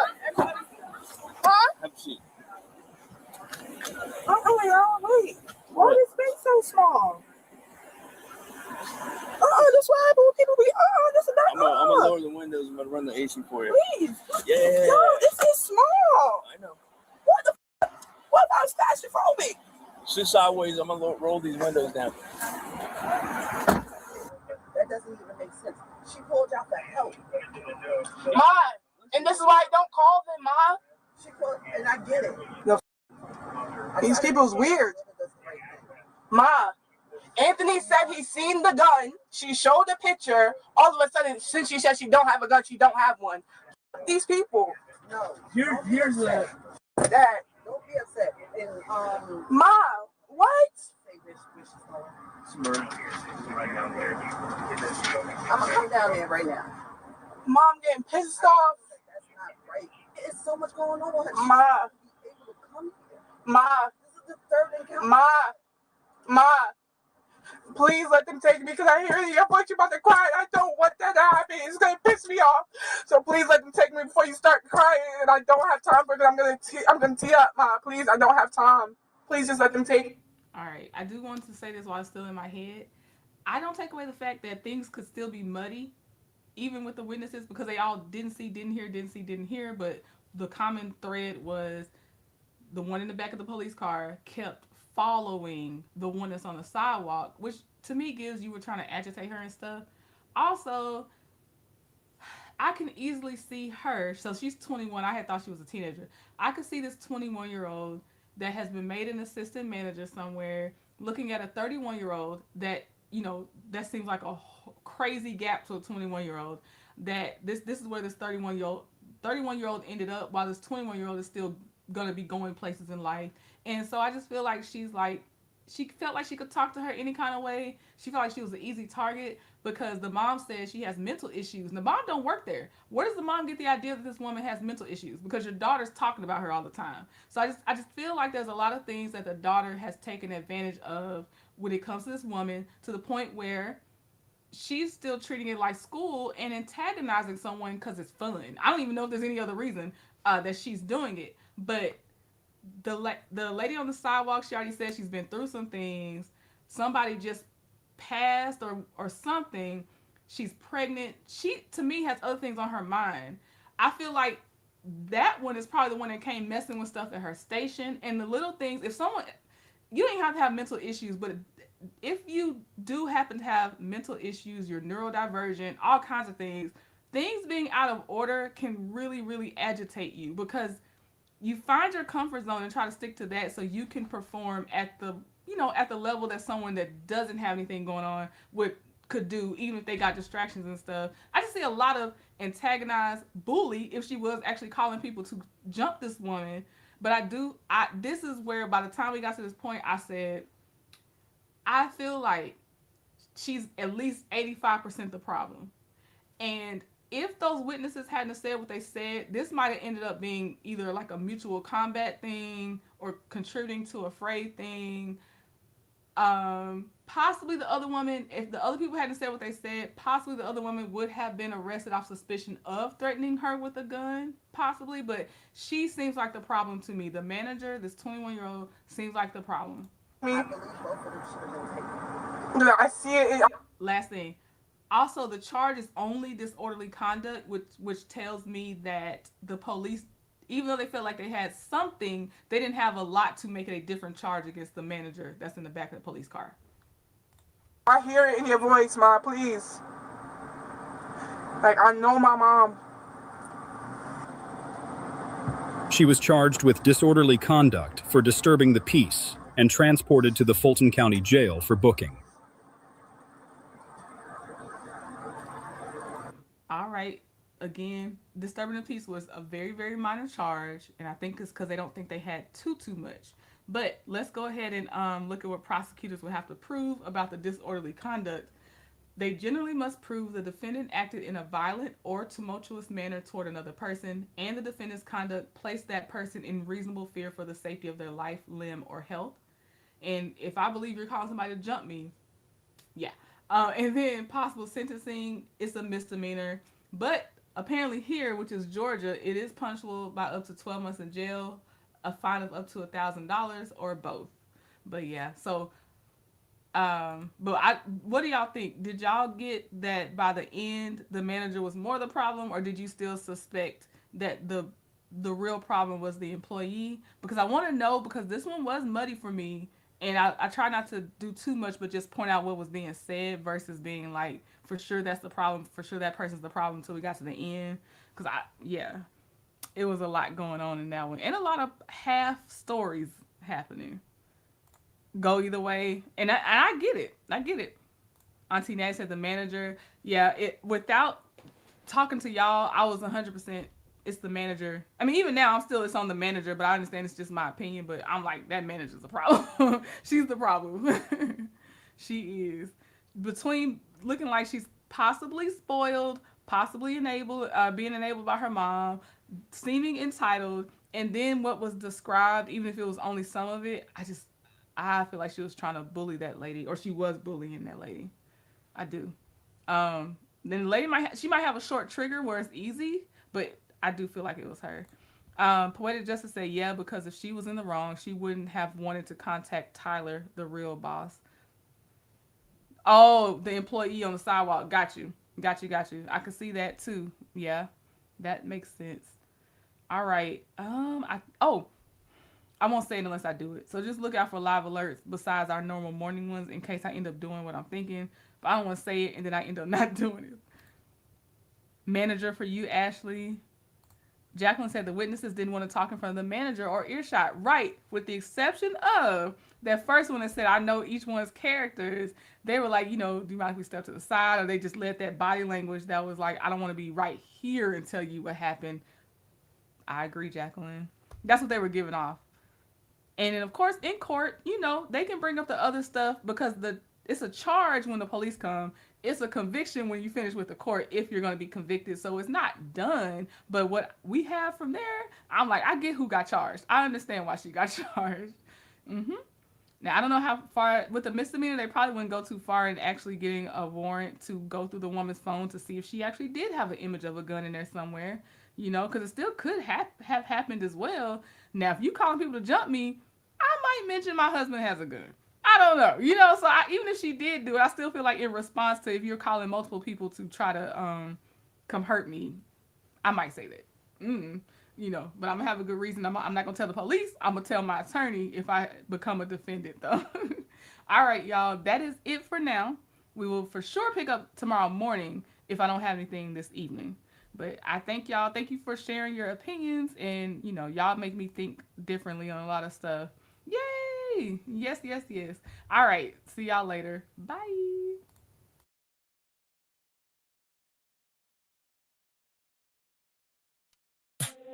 Trending at some point. Yeah, we on it right now. Come on. Hit play, grab the couch, got your name on the screen. You send me that link. I say, girl, let me see. Yeah, you laugh, I lean in close. We already know the vibe. One more click, one more take. Now we both online. From the first frame to the last frame, we don't miss a thing. If it's funny, if it's wild, baby, let it rain. Slide over here, I got you. Don't skip ahead, no, not tonight. We lock into the moment, and we ride that way. Trending at some point, we watch it together. Trending at some point, we stay on it forever. Hit that play, bring that heat. You and me can't be beat. Trending at some point, trending at some point. You pick the funny ones, I pick the drama too. We pause on the comments like, who said that to you? Your smile on the screen glow, got me in the zone. Every little reaction make this house a home. Late night, same room, same move, same show. If the thumbnail says go, then we already know.